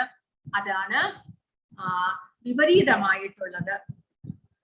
ജീവാത്മാവിന്റെ യഥാർത്ഥ സ്വാർത്ഥ താല്പര്യം ഭഗവാൻ കൃഷ്ണനെ സേവിക്കുക എന്നതിലേക്കാണ് വേണ്ടത്. അല്ല എന്നുണ്ടെങ്കിലോ സ്വന്തം കാര്യത്തിലും സ്വന്തം ക്ഷേമത്തിലും നമ്മൾ താല്പര്യം കാണിക്കുമ്പോൾ ഭൗതിക ക്ലേശങ്ങൾ അനുഭവിക്കാനായിട്ട് നമ്മൾ തയ്യാറാകണം. നേരെ മറിച്ച് ഭഗവാന്റെ ഇച്ഛയ്ക്കനുസരിച്ച് നമ്മൾ എല്ലാ കാര്യത്തെയും വിടുകയാണെങ്കിൽ നമ്മൾ ശരീരത്തിന് ഉയർന്ന് ആധ്യാത്മിക തലത്തിലേക്ക് നമ്മൾ ഉയരുകയാണ്. അങ്ങനെ അർജുനന്റെ അനുകമ്പയുടെ ലക്ഷണങ്ങൾ, ശരീരത്തിന്റെ ഭാഗങ്ങൾ അംഗങ്ങളെല്ലാം തളരുന്നു, മുഖം വരളുന്നു, ശരീരം വിറയ്ക്കുന്നു, രോമാഞ്ചം കൊള്ളുന്നു, കയ്യിൽ നിന്ന് ഗാണ്ഡീവം വഴുതി വീഴുന്നു, തൊലി ചുട്ടു നീറുന്നു, കാല് ഉറച്ചു നിൽക്കുവാൻ കൂടെ സാധിക്കുന്നില്ല. അങ്ങനെ ഹൃദയ ദൗർബല്യത്താൽ തന്നെ മറന്നു പോകുന്നു, മനസ്സ് ചുറ്റിക്കറങ്ങുന്നു. എമ്പാടും ദൗർഭാഗ്യ ലക്ഷണങ്ങളാണ് അർജുനൻ കാണുന്നത്. ഇനി അതിനും ഉപരിയായിട്ട് അർജുനൻ അടുത്ത തന്റെ യുദ്ധം ചെയ്യാതിരിക്കാനുള്ള തന്റെ അടുത്ത കാരണം പറയുന്നു. അതായത് തന്റെ ബന്ധുമിത്രാദികളെ എല്ലാം വധിച്ചിട്ട് അവരില്ലാതെ സ്വന്തമായിട്ട് ഈ രാജ്യത്തിന്റെ സുഖം അനുഭവിക്കാൻ ഞാൻ ആഗ്രഹിക്കുന്നില്ല. അതായത് നമ്മളും അങ്ങനെ തന്നെയാണ്. നമുക്ക് എന്തെങ്കിലും ഒരു സൗഭാഗ്യം ലഭിച്ചു കഴിഞ്ഞാൽ നമ്മൾ എല്ലാവരുമായിട്ട് പങ്കുചേർന്ന് അത് അനുഭവിക്കാൻ ആഗ്രഹിക്കുന്നു. ആ സന്തോഷം എല്ലാവരുമായിട്ട് ചെയ്യാൻ നമ്മൾ ആഗ്രഹിക്കുന്നു. അതുപോലെ അർജുനനും വിചാരിക്കുകയാണിപ്പോൾ, ഇവരെല്ലാവരും വധിക്കപ്പെട്ടു കഴിഞ്ഞാൽ അവരില്ലാതെ തനിക്ക് സ്വന്തമായിട്ട് ഈ രാജ്യത്തിന്റെ സൗഭാഗ്യം അനുഭവിക്കേണ്ട.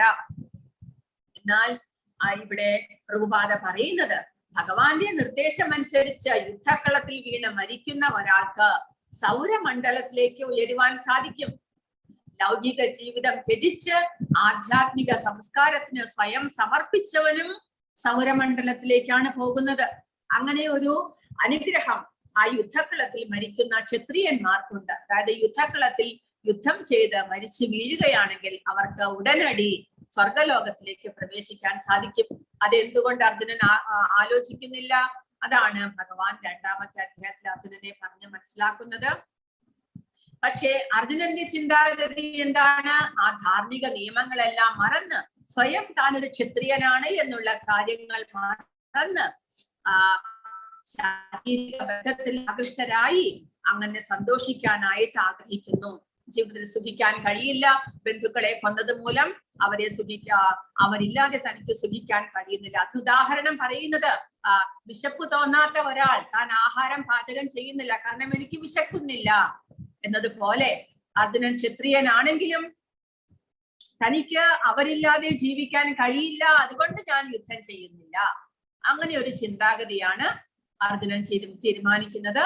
കാട്ടിൽ പോയി ഞാൻ ഏകാന്തവാസം ചെയ്താലും ഇവരെ വധിച്ചിട്ട് ഇവരില്ലാതെ എനിക്ക് ജീവിക്കേണ്ട എന്നുള്ള ചിന്താഗതി അർജുനന്റെ മനസ്സിൽ വരികയാണ്. ത്രൈലോക്യം ആകെ നേടാമെന്ന് വന്നാലും ഞാൻ യുദ്ധം ചെയ്യാൻ തയ്യാറല്ല എന്നാണ് അർജുനൻ തീരുമാനിക്കുന്നത്. അപ്പോൾ ജീവാത്മാക്കൾ ആരുടെ തൃപ്തിക്ക് വേണ്ടിയിട്ടാണ് ജീവിക്കേണ്ടത്? നമ്മൾ ഭൗതിക ലോകത്തിൽ നമ്മൾ അതാണ് മനസ്സിലാക്കേണ്ടത്. ഭൗതിക ലോകത്തിൽ ശാരീരിക ബോധത്തിൽ നമ്മൾ നമ്മുടെ സ്വയം ഇന്ദ്രിയ സുഖഭോഗത്തിനായി ആഗ്രഹിക്കുന്നു. ശരീരത്തിന് മനസ്സിന് എന്താണ് സന്തോഷം നൽകുന്നത്, അതാണ്, ആ പ്രവൃത്തിയാണ് നമ്മൾ ചെയ്യുന്നത്. അത് നമ്മളെ അധപതനത്തിലേക്ക് അല്ലെങ്കിൽ നമ്മളെ ഭൗതികതയിൽ നികൃഷ്ടമായ ഒരു ജീവിതത്തിലേക്ക് നമ്മളെ നയിക്കുന്നുണ്ടെങ്കിലും നമ്മൾ ശരീരത്തിന്റെ മനസ്സിന് എന്താണ് സുഖം തരുന്നത്, നമ്മുടെ ഇന്ദ്രിയങ്ങൾക്ക് എന്താണ് സുഖം തരുന്നത്, അതാണ് നമ്മൾ ചെയ്യുന്നത്. ഇപ്പോൾ മദ്യപാനം എല്ലാം ചെയ്യുന്നവരെ നമുക്ക് നോക്കാം. ആ മദ്യപാനം ചെയ്തില്ലെങ്കിൽ അവരുടെ മനസ്സിന് സ്വസ്ഥത കിട്ടുന്നില്ല.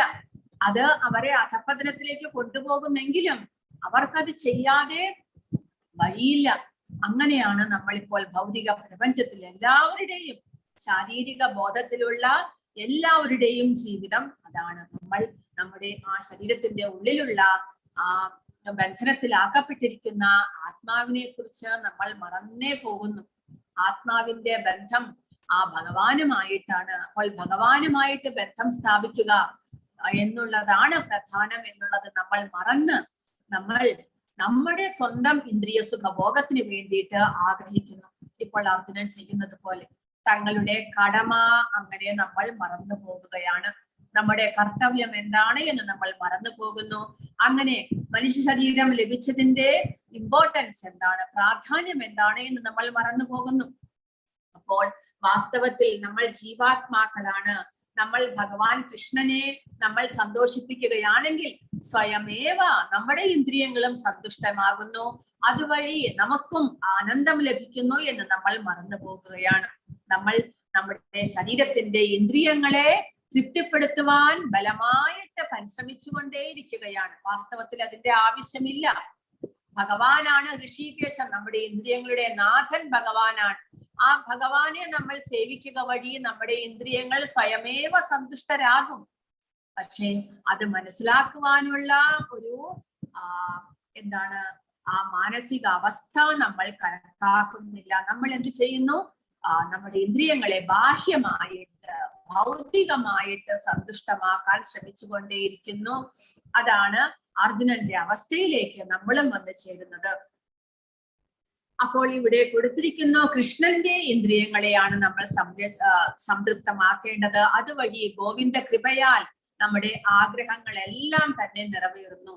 പക്ഷെ അർജുനനാണെങ്കിലോ ഭൗതിക ജീവിതത്തിലെ കണക്കുകൂട്ടൽ വഴി തന്റെ ഐശ്വര്യത്തിൽ പങ്കുകൊള്ളാൻ ബന്ധുക്കൾ ആരും ഉണ്ടാകുകയില്ല. അതുകൊണ്ട് ത്രൈലോക്യമാകെ നേടാമെന്ന് വന്നാലും യുദ്ധം ചെയ്യാൻ തയ്യാറല്ല എന്ന് അർജുനൻ വിചാരിക്കുന്നു. പക്ഷേ ഭഗവാന്റെ ഇഷ്ടത്തിനനുസരിച്ച് നിൽക്കുകയാണ് നമ്മുടെ ഒരു മനുഷ്യന്റെ ഉത്തമമായിട്ടുള്ള ധാർമ്മിക അവസ്ഥ എന്ന് നമ്മൾ മനസ്സിലാക്കണം. അപ്പോൾ വാസ്തവത്തിൽ നമ്മൾ എന്താണ്? ആധ്യാത്മിക ജീവിതം എന്താണ്? സർവവിധങ്ങളായ ഐശ്വര്യങ്ങളും ഈശ്വരേച്ഛയാൽ ഭഗവത് സേവനത്തിനായിക്കൊണ്ട് നമ്മൾ സ്വീകരിക്കുന്നു. കാരണം ഇവിടെ അർജുനൻ പറയുന്നത്, ഇവരെല്ലാം വധിക്കപ്പെട്ടു കഴിഞ്ഞാൽ ആ ഐശ്വര്യങ്ങൾ എനിക്ക് ആവശ്യമില്ല. കാരണം അർജുനൻ വിചാരിക്കുന്നത് അവയെല്ലാം തന്റെ സ്വന്തം ശരീരത്തിന്റെ സുഖഭോഗങ്ങൾക്ക് വേണ്ടിയിട്ടാണ് എന്ന്. അത് തന്റെ ബന്ധുമിത്രാദികളോട് കൂടി തനിക്ക് അനുഭവിക്കണം. വാസ്തവത്തിൽ ഐശ്വര്യമെല്ലാം തന്നെ എത്രമാത്രം ഐശ്വര്യം ലഭിച്ചാലും അത് ഭഗവാന്റെ സേവനത്തിന് ഭഗവാൻ അർപ്പിച്ച് പ്രസാദമായിട്ട് നമ്മൾ സ്വീകരിക്കുക. അതുവഴി നമ്മുടെ ഐശ്വര്യവും ഭഗവത് പ്രസാദമായിട്ട് മാറുന്നു. അങ്ങനെയാണ് നമ്മൾ ചെയ്യേണ്ടത്. പക്ഷെ അർജുനൻ ഇപ്പോൾ മാനസികാവസ്ഥ ഭൗതികമാണ്. അതുകൊണ്ട് അർജുനൻ ഇങ്ങനെയുള്ള ചിന്താഗതിയിലേക്ക് മാറുന്നു.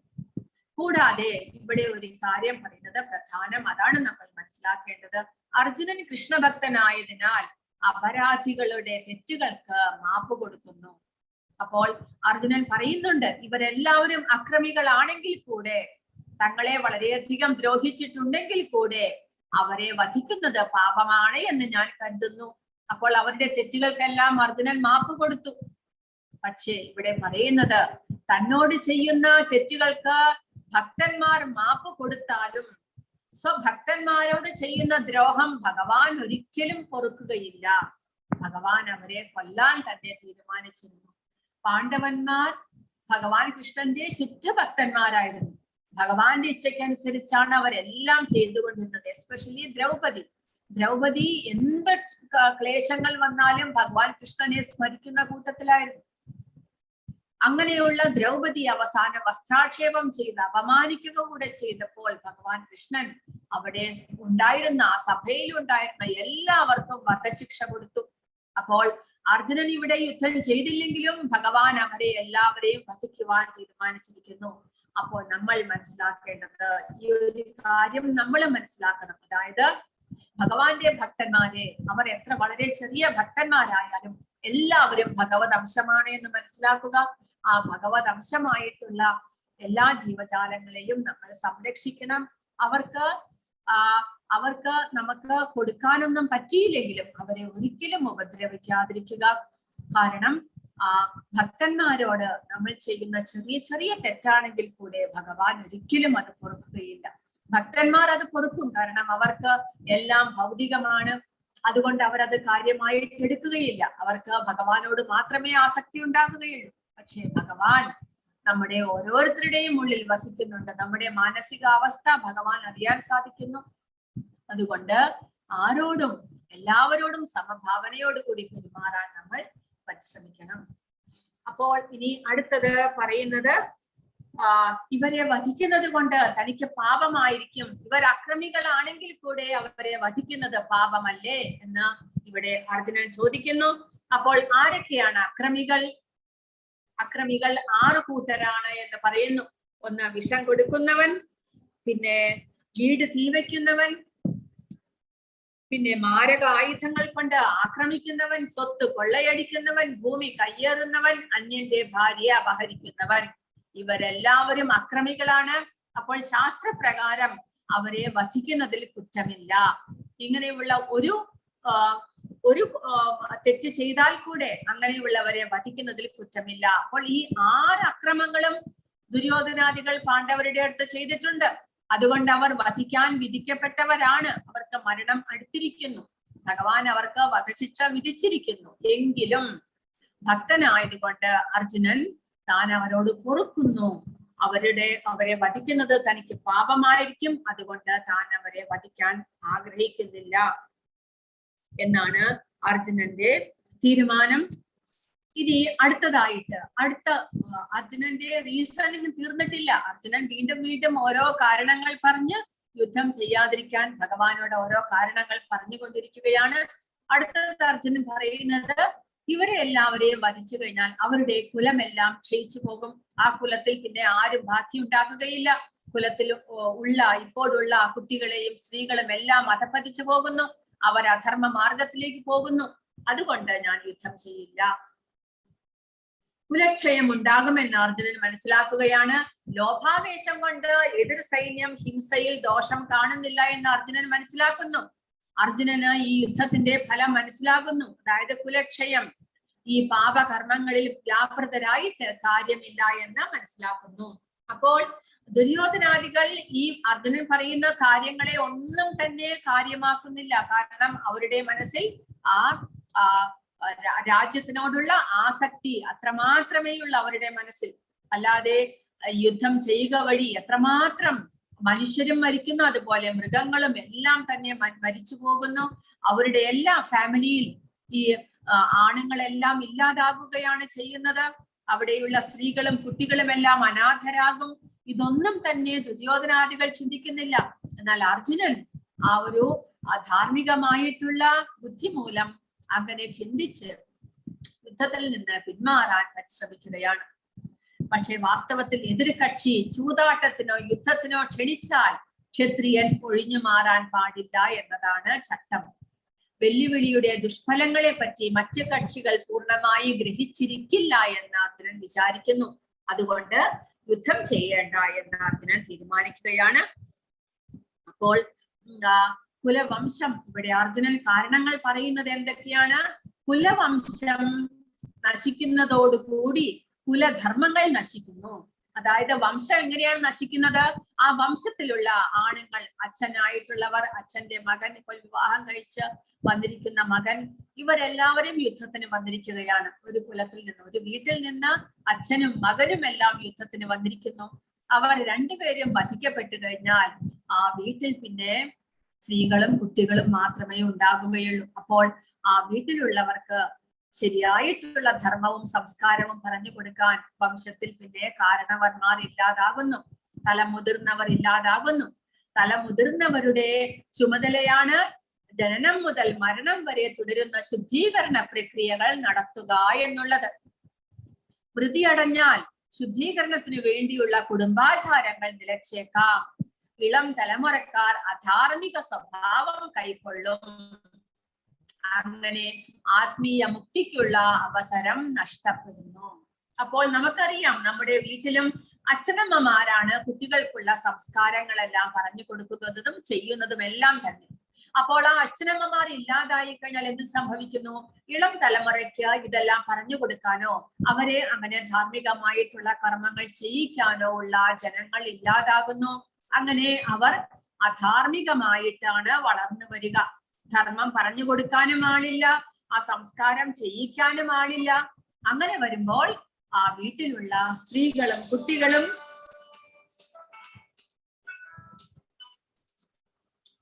കുട്ടികളും വഴിതെറ്റി പോകുകയാണ് ചെയ്യുന്നത്. അതുകൊണ്ട് എന്ത് സംഭവിക്കുന്നു? ആ കുടുംബത്തിൽ തന്നെ ശരിയായിട്ടുള്ള ആ ഒരു അവരെ വഴിക്ക്, ശരിയായ ധാർമ്മികമായിട്ടുള്ള വഴിക്ക് നടത്താനുള്ള ആൾക്കാർ ഇല്ലാതാകുന്നു. അതുകൊണ്ട് അർജുനൻ ഇവിടെ പറയുകയാണ്, ആ കുലവംശം നശിക്കാൻ വേണ്ടിയിട്ട്, കുലക്ഷയം വരുത്താൻ വേണ്ടിയിട്ട് താൻ ഇടപെടുകയില്ല, താൻ യുദ്ധം ചെയ്യുന്നില്ല. അപ്പോൾ നമുക്കിവിടെ ഇതിൽ പറഞ്ഞു തന്നിട്ടുണ്ട് എന്തൊക്കെയാണ് സംസ്കാരങ്ങൾ. നമ്മൾ ജനിക്കുന്നതിന് മുന്നേ തന്നെ ഗർഭാധാനത്തോടു കൂടി തന്നെ സംസ്കാരം, നമ്മുടെ 16 സംസ്കാരങ്ങൾ ആരംഭിക്കുകയാണ്. പ്രധാനമായിട്ട് 16 സംസ്കാരമാണ്. അതുകൂടാതെ 40 സംസ്കാരം വരെ ഉണ്ട് എന്നാണ് പറയുന്നത്. പക്ഷേ പ്രധാനമായിട്ടുള്ള 16 സംസ്കാരങ്ങൾ ശുദ്ധീകരണ പ്രക്രിയകളാണ് അവയെല്ലാം. ഈ സംസ്കാരം എന്നെല്ലാം നമ്മൾ പറയുന്നത് നമ്മളെ ഈ ശാരീരിക ബന്ധത്തിൽ നിന്ന് നമ്മളെ മോചിപ്പിക്കാനുള്ള ശുദ്ധീകരണ പ്രക്രിയകളാണ്. ഒന്ന്, ആദ്യത്തേത് ഗർഭാധാന സംസ്കാരം. ഗർഭം ധരിക്കുന്നതിന് മുന്നേ തന്നെ ഒരു ചടങ്ങുണ്ട്. അതുവഴി ആ ധരിക്കുന്ന ഗർഭത്തിലുള്ള കുഞ്ഞ് ഒരു നല്ല പരിശുദ്ധിയുള്ള ഒരു കുഞ്ഞായിട്ട് ആ ഒരു ജീവാത്മാവിനെ നമ്മുടെ ഗർഭത്തിലേക്ക് നമുക്ക് ആകർഷിച്ച് വരുത്താനായിട്ട് സാധിക്കുന്നു. കാരണം നമുക്കറിയാം, അങ്ങനെ ജനിക്കുന്ന കുഞ്ഞിന്റെ കർമ്മഫലം അനുസരിച്ചാണ് ആ കുട്ടി വളർന്നു വരുന്നത്. അപ്പോൾ ഗർഭാധാന സംസ്കാരം ചെയ്യുക വഴി, ഭഗവാനെ പ്രാർത്ഥിക്കുക വഴി നമുക്കുണ്ടാകുന്ന, നമ്മുടെ വയറ്റിൽ ജനിക്കാൻ പോകുന്ന കുഞ്ഞിന് നല്ല ഭഗവാന്റെ ഭക്തിയോട് കൂടിയുള്ള ഒരു ഭക്തനായിട്ടുള്ള, മുൻജന്മത്തിൽ പുണ്യകർമ്മങ്ങൾ ചെയ്തിട്ടുള്ള ഒരാത്മാവിനെ നമ്മുടെ ഗർഭത്തിലേക്ക് വരുത്താൻ നമുക്ക് സാധിക്കും. അതിനാണ് ഗർഭാധാനം. ഗർഭധാരണത്തിന് മുന്നേ തന്നെ ഒരു സംസ്കാരം നമ്മൾ ചെയ്യുന്നത്. കൂടാതെ ഗർഭത്തിന്റെ 3-ാം മാസം പുംസവനം എന്നുള്ള സംസ്കാരം ചെയ്യുന്നു. കുഞ്ഞ് ജനിക്കുന്നതിന് 7-ാം മാസത്തിൽ, കുഞ്ഞ് ജനിക്കുന്നതിന് മുന്നേ ഒരു സീമന്ത സംസ്കാരം നമ്മൾ ചെയ്യുന്നു. ആ സീമന്ത സംസ്കാരത്തിൽ ഗർഭത്തിലുള്ള കുഞ്ഞിനുള്ള സംരക്ഷണമാണ് കൊടുക്കുന്നത്. വിശദമായിട്ട് ഹോമമെല്ലാം ചെയ്തിട്ട് ഒരു സംസ്കാരം, സീമന്തം എന്നുള്ള ഒരു ചടങ്ങുണ്ട്. അത് കഴിഞ്ഞാൽ, കുഞ്ഞ് ജനിച്ചു കഴിഞ്ഞാൽ കുഞ്ഞിന് ജാതകർമ്മം, നാമകരണം അതെല്ലാം നമ്മൾ ചെയ്യുന്നു. അതെല്ലാം ഭഗവാനെ മുന്നിൽ വെച്ചുകൊണ്ട് നമ്മൾ കുഞ്ഞിന് ജാതകർമ്മം, കുഞ്ഞിന്റെ ഭാവിയെ കുറിച്ച് അറിയാനായിട്ട് നമ്മൾ അതിന് തലക്കുറി എല്ലാം എഴുതി ഉണ്ടാക്കുന്നു. നാമകരണം ചെയ്യുന്നു ഭഗവാന്റെ മുന്നിൽ വെച്ച്. കൂടാതെ ആദ്യമായിട്ട് കുഞ്ഞിനെ പുറത്തിറക്കി സൂര്യനെ കാണിച്ചു കൊടുക്കുന്നു. കാരണം പ്രത്യക്ഷ ദേവനായിട്ടുള്ളത് സൂര്യദേവനാണ്. നമ്മുടെ കൺമുന്നിൽ നമുക്ക് കാണാൻ പറ്റുന്ന ദേവൻ സൂര്യനും ചന്ദ്രനുമാണ്. അപ്പോൾ ആ സൂര്യദേവനെ നമ്മൾ ആദ്യമായിട്ട് കുഞ്ഞിനെ കൊണ്ട് സൂര്യദേവനെ കാണിപ്പിക്കുന്നു. പിന്നെ അന്നപ്രാശനം, ഭഗവാനെ നിവേദിച്ച ഭക്ഷണം ആദ്യമായിട്ട് കുഞ്ഞിന് കൊടുത്ത് കുഞ്ഞിന് പരിശുദ്ധിയാക്കുവാൻ നമ്മൾ ആദ്യമായിട്ടുള്ള അന്നഭക്ഷണം, ഭഗവാന്റെ പ്രസാദം നമ്മൾ കൊടുക്കുന്നു.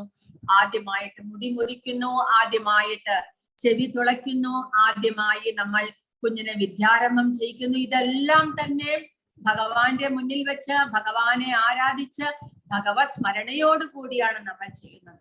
എല്ലാ സംസ്കാരവും അങ്ങനെ നമ്മളെ പരിശുദ്ധമാക്കുവാനുള്ള ചടങ്ങുകളാണ് എന്ന് മനസ്സിലാക്കണം.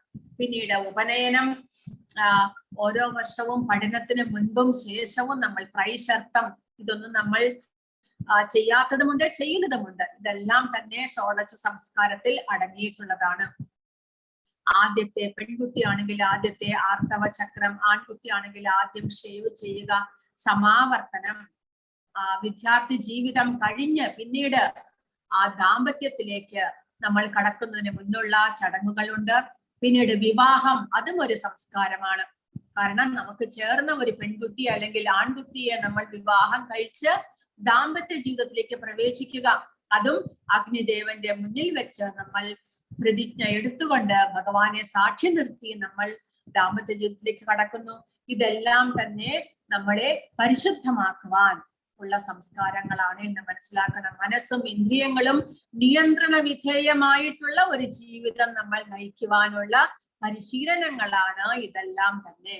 അവസാനം നമ്മുടെ മരണശിക്ഷം, അന്ത്യകർമ്മങ്ങൾ.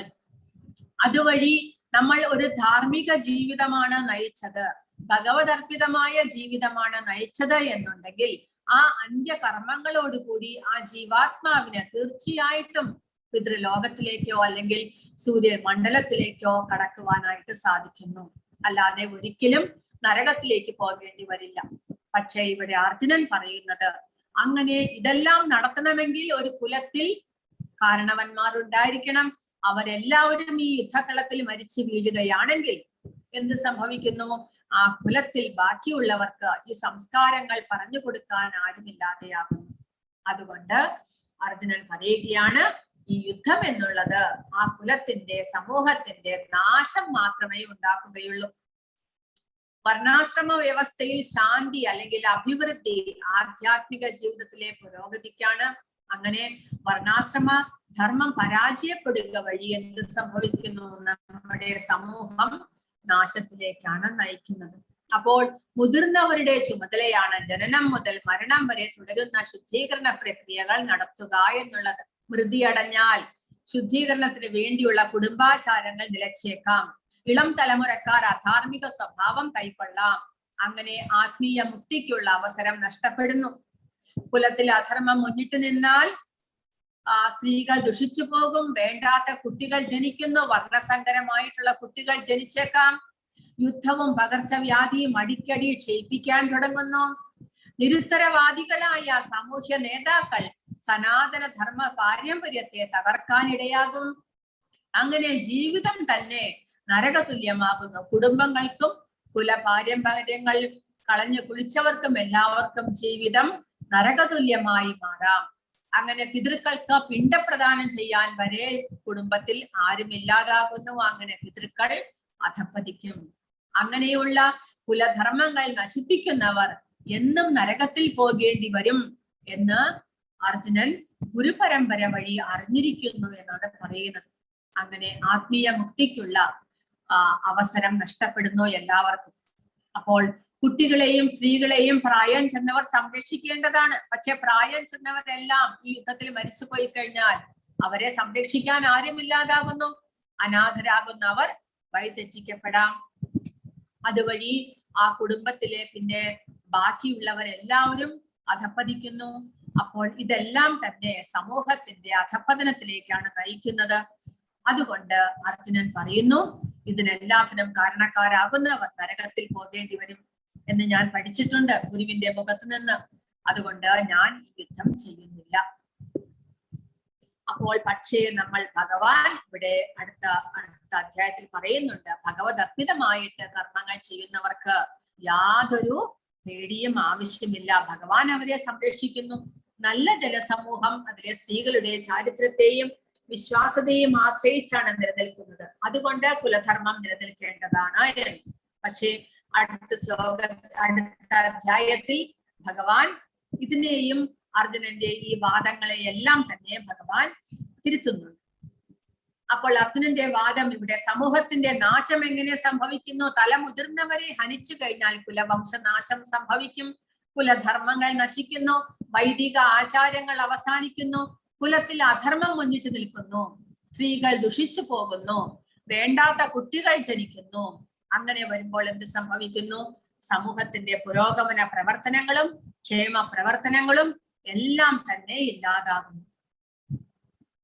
അപ്പോൾ അങ്ങനെ പാപകർമ്മമാണ് താൻ ചെയ്യുന്നത് എന്നുള്ള ഭയം അർജുനന്റെ മനസ്സിലുണ്ടാകുന്നു. 44 മുതൽ 46 വരെയുള്ള ശ്ലോകത്തിൽ അർജുനൻ പറയുകയാണ്, ഭഗവാനെ, എന്തൊരു പാപം ചെയ്യാനാണ് നമ്മൾ പുറപ്പെട്ടിരിക്കുന്നത് എന്നാണ്. അഹോബദ മഹത് പാപം കർത്തും വ്യവസിത വയം യത് രാജ്യസുഖലോഭേന ഹന്തും സ്വജനമുദ്യതാഹ. എന്തൊരു മഹാപാപത്തിനാണ് നാം ഒരുങ്ങി പുറപ്പെട്ടത്. രാജ്യം നേടി സുഖിക്കാൻ വേണ്ടി സ്വജനങ്ങളെ കൊല്ലാനായിട്ട് പുറപ്പെട്ടിരിക്കുകയാണോ എന്നുള്ള അർജുനന്റെ ചിന്താഗതി. ഈ രാജ്യം നേടി ആ ശാരീരിക സുഖത്തിന് വേണ്ടിയിട്ടല്ലേ രാജ്യം നേടാൻ ശ്രമിക്കുന്നത്? അങ്ങനെ സ്വന്തം ജനങ്ങളെ കൊന്നിട്ട് വേണോ ഇതെല്ലാം ചെയ്യാൻ?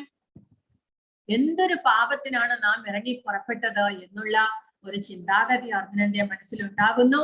അതിലും ഭേദം നിരായുധനായി പ്രതിരോധത്തിന് ഒരുങ്ങാതെ നിൽക്കുമ്പോൾ തന്നെ അവർ വന്ന്, തന്റെ ശത്രുക്കൾ വന്ന് തന്നെ കൊന്നോട്ടെ, എന്നാലും വിരോധമില്ല, ഞാൻ എതിർക്കുന്നില്ല. കാരണം ഇങ്ങനെ ഒരു മഹാപാപം എന്റെ കയ്യാൽ ഞാൻ ചെയ്യില്ല എന്ന് അർജുനൻ തീരുമാനിക്കുകയാണ് ചെയ്യുന്നത്. അപ്പോൾ അവസാനമായിട്ട് അങ്ങനെ അർജുനൻ സഞ്ജയൻ പറയുന്നു, ഏവമുക്ത്വാർജുന സംഖ്യേ രഥോപസ്തവുപാവിശ വിസൃജ്യ സശരം ചാപം ശോക സംവിഘ്നമാനസഃ. അർജുനൻ രണാങ്കണത്തിൽ വെച്ച് ഇത്രയും പറഞ്ഞിട്ട് വില്ലും ശരങ്ങളും താഴെയിട്ട് അത്യന്തം ദുഃഖിതനായി തേരിൽ ഇരിപ്പായി. അങ്ങനെ എന്താണ് ചെയ്യേണ്ടത് എന്ന് അർജുനന് മനസ്സിലാകുന്നില്ല. താൻ ക്ഷത്രിയനാണ്, തന്റെ തന്നെ അഭിപ്രായത്തോടു കൂടിയാണ് യുദ്ധം ചെയ്യാൻ പുറപ്പെട്ടത്. അതിനുവേണ്ടി എല്ലാവരും ഇവിടെ സന്നിഹിതരായിരിക്കുന്നു. പക്ഷെ ഈ സമയത്ത് തന്റെ മനസ്സിൽ ഇങ്ങനെയൊരു ദുഃഖം വരുമ്പോൾ തനിക്ക് യുദ്ധം ചെയ്യാൻ സാധ്യമേ അല്ല. കാരണം നമുക്കും അറിയാം, അങ്ങനെ ഒരു അവസ്ഥ വന്നാൽ നമ്മുടെ കൈയും കാലും വിറയ്ക്കുകയും നമുക്ക് ആ മനസ്സിൽ അതിയായ ക്ലേശങ്ങൾ വരികയും ചെയ്യുമ്പോൾ നമുക്ക് ഒരു പ്രവർത്തനവും ചെയ്യാൻ സാധ്യമല്ല. അതിൽ നിന്ന് മോചനം ലഭിക്കാതെ നമുക്ക് ഒന്നും ചെയ്യാൻ സാധ്യമല്ല. അതുപോലെ ആ ഒരവസ്ഥയിൽ അർജുനൻ വന്നുപെട്ടിരിക്കുന്നു. അപ്പോൾ അർജുനൻ അതിൽ നിന്നുള്ള മോചനം ഭഗവാനിൽ നിന്ന് മാത്രമേ ലഭിക്കുകയുള്ളൂ എന്നും അറിയാം. അതുകൊണ്ട് അടുത്ത അധ്യായത്തിൽ ഭഗവാനെ ശരണാഗതനാക്കുകയാണ് അർജുനൻ ചെയ്യുന്നത്. അങ്ങനെ പ്രഭുപാദ പറയുന്നത്, ദയാലുവും മൃദുല ഹൃദയനും ഭഗവത് സേവാ നിരതനുമായ അദ്ദേഹം ആത്മജ്ഞാനത്തിന് അർഹനാണ് എന്നാണ് ഇവിടെ ഭഗവാൻ പ്രഭുപാദ പറയുന്നത്. അപ്പോൾ അർജുനന്റെ വിശുദ്ധമായിട്ടുള്ള ഗുണങ്ങളാണ് അർജുനനിൽ കാണുവാൻ സാധിക്കുന്നത്. എന്താണ്? മൃദുല ഹൃദയത്വം, മറ്റുള്ളവരോടുള്ള കരുണ. അത് എല്ലാവരിലും നമുക്ക് കാണുവാൻ സാധ്യമല്ല. ത്രൈലോക്യം മുഴുവൻ ലഭിക്കാം എന്നുണ്ടെങ്കിൽ കൂടെ അവരെ ആരെയും വധിക്കാനായിട്ട് അർജുനൻ തയ്യാറായില്ല. അക്രമികളെ കൊല്ലുന്നതിൽ പാപമില്ല എന്ന് അറിഞ്ഞിട്ട് കൂടി അവരുടെ തെറ്റ് പുറത്ത് യുദ്ധം ചെയ്യാതിരിക്കാനാണ് അർജുനൻ ശ്രമിച്ചത്. യുദ്ധം ചെയ്യേണ്ട കടപ്പാട് നിരസിക്കേണ്ട അപകടത്തിൽ പോലും ദുഷ്ഫലങ്ങളെ കണക്കാക്കിക്കൊണ്ട് ആ യുദ്ധം ചെയ്താൽ ഉണ്ടാകുന്ന എന്തെല്ലാം ദുഷ്ഫലങ്ങളാണ് ഉണ്ടാകുന്നത് എന്ന് മനസ്സിലാക്കിക്കൊണ്ട് യുദ്ധം ചെയ്യാതിരിക്കാനാണ് അർജുനൻ ശ്രമിച്ചത്. കുടുംബ പാരമ്പര്യങ്ങളെയും ധാർമ്മികതയെയും സംരക്ഷിക്കാനുള്ള ബാധ്യതകളെ കുറിച്ച് ബോധവാനാണ്. ഒരു സമൂഹത്തിലെ ചെറുപ്പക്കാർ എപ്പോഴും ബോധവാനായിരിക്കണം. തന്റെ കടപ്പാട് എന്താണ്? സമൂഹത്തിനോട്, കുടുംബത്തോട്, തന്റെ ബന്ധുമിത്രാദികളോട് തനിക്ക് കടപ്പാടുണ്ട്. അവരെ സംരക്ഷിക്കേണ്ടത്, ധർമ്മം നിലനിർത്തേണ്ടത് തന്റെ കടപ്പാടാണ്, തന്റെ കർത്തവ്യമാണ് എന്നുള്ള ബോധം എല്ലാവരിലും ഉണ്ടാകണം. അതില്ലാതാകുമ്പോഴാണ് സമൂഹം അധപ്പതിക്കുന്നത്. അപ്പോൾ അർജുനന്റെ മനസ്സിൽ തന്റെ കർത്തവ്യത്തെ കുറിച്ച്, കടപ്പാടിനെ കുറിച്ചുള്ള, ആ ധർമ്മത്തെ സംരക്ഷിക്കേണ്ടതിനെ കുറിച്ചുള്ള ബോധം ഉണ്ടായിരുന്നു. അർജുനൻ താൻ അതീന്ദ്രിയനാണ്, അതുകൊണ്ട് എനിക്ക് ബാധ്യതകളൊന്നുമില്ല എന്ന് ചിന്തിക്കുന്നില്ല. അർജുനൻ വിശുദ്ധനായതിനാൽ തന്റെ ബാധ്യതകളെ കുറിച്ച് ബോധവാനാണ്. എങ്ങനെയാണ് അർജുനന് സ്വാർത്ഥ ലക്ഷ്യങ്ങളെ അടിസ്ഥാനമാക്കി സ്വന്തം ബന്ധുക്കളെ വധിക്കാനാകുക? കാരണം അർജുനൻ സ്വാർത്ഥനായിരുന്നില്ല. തനിക്ക് വേണ്ടി എന്തെങ്കിലും ഉണ്ടാക്കണം എന്നുള്ള ചിന്ത അർജുനൻ ഉണ്ടായിരുന്നില്ല. അതുമൂലം അർജുനൻ നിസ്വാർത്ഥനായതുകൊണ്ട് ഇങ്ങനെയുള്ള ചിന്താഗതികൾ അർജുനന്റെ മനസ്സിലുണ്ടാകുന്നു. അർജുനൻ നിരായുധനായി കൊല്ലപ്പെടാൻ തയ്യാറാണ്, പക്ഷേ പ്രതികാരം ചെയ്യാൻ ആഗ്രഹിക്കുന്നില്ല. അർജുനന്റെ മനസ്സിൽ തന്റെ ശത്രുക്കളോട്, ദുര്യോധനാദികളോട് മനസ്സിൽ ഒട്ടും തന്നെ പ്രതികാരം ഉണ്ടായിരുന്നില്ല. അതാണ് മനസ്സിലാക്കേണ്ടത്. അവർ എത്രമാത്രം ഇവരെ കഷ്ടപ്പെടുത്തിയാലും അർജുനന്റെ മനസ്സിൽ ആ പ്രതികാര ബോധം ഉണ്ടായിരുന്നില്ല. പക്ഷെ അപ്പോൾ അങ്ങനെയാണെങ്കിൽ പാണ്ഡവർ എന്തിനു വേണ്ടിയിട്ട് യുദ്ധം തിരഞ്ഞെടുത്തു എന്ന് ചോദിച്ചാൽ, അവർ ക്ഷത്രിയരായതുകൊണ്ട് അവരുടെ കർത്തവ്യമാണ്, അവരുടെ ധർമ്മമാണ് തനിക്ക് അവകാശപ്പെട്ട രാജ്യം ഭരിക്കുക എന്നുള്ളത്. ക്ഷത്രിയന്മാർക്ക് വേറെ ഒരു വിധത്തിലും ആ കുടുംബം സംരക്ഷിക്കാനായിട്ട് പറഞ്ഞിട്ടില്ല. ബ്രാഹ്മണരുടെ ധർമ്മമാണ് ജ്ഞാനം സമ്പാദിച്ച് അതുവഴി ജീവിക്കുക എന്ന്. ക്ഷത്രിയരുടെ ധർമ്മമാണ് ആ രാജ്യം ഭരിച്ച് ജീവിക്കുക എന്നുള്ളത്. ഭരണപാടവമാണ് ക്ഷത്രിയന്മാർക്ക് പറഞ്ഞിട്ടുള്ളത്.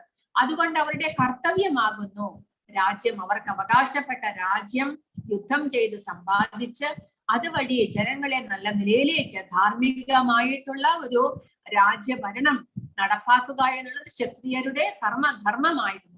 അതുകൊണ്ടാണ് പാണ്ഡവർക്ക് ഈ യുദ്ധം വിധിക്കപ്പെട്ടതാണ് എന്ന് പറയുന്നത്.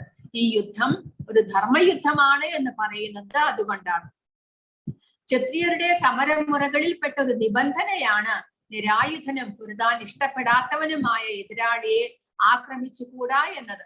ഭഗവാന്റെ ഉത്തമ ഭക്തൻ എന്ന നിലയിൽ സ്വാഭാവികമായ മൃദുല ഹൃദയത്തിന്റെ ലക്ഷണങ്ങളാണ് ഇതെല്ലാം. അങ്ങനെ അർജുനൻ വില്ലും ശരങ്ങളും താഴെയിട്ടു. കാരണം ഒരിക്കൽ ഉയർത്തിയ വില്ല് താഴെ വെക്കില്ല എന്നാണ് ക്ഷത്രിയരുടെ ധർമ്മമായിട്ടുള്ളത്. പക്ഷെ എങ്കിലും അർജുനൻ യുദ്ധം ചെയ്യാൻ തയ്യാറല്ല എന്ന് വിചാരിക്കുകയാണ് ചെയ്യുന്നത്.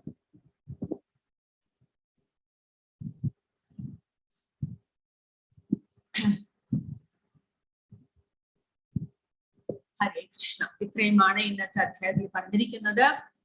ആർക്കെങ്കിലും എന്തെങ്കിലും സംശയങ്ങളോ ചോദ്യങ്ങളോ ഉണ്ടെങ്കിൽ ചോദിക്കുക.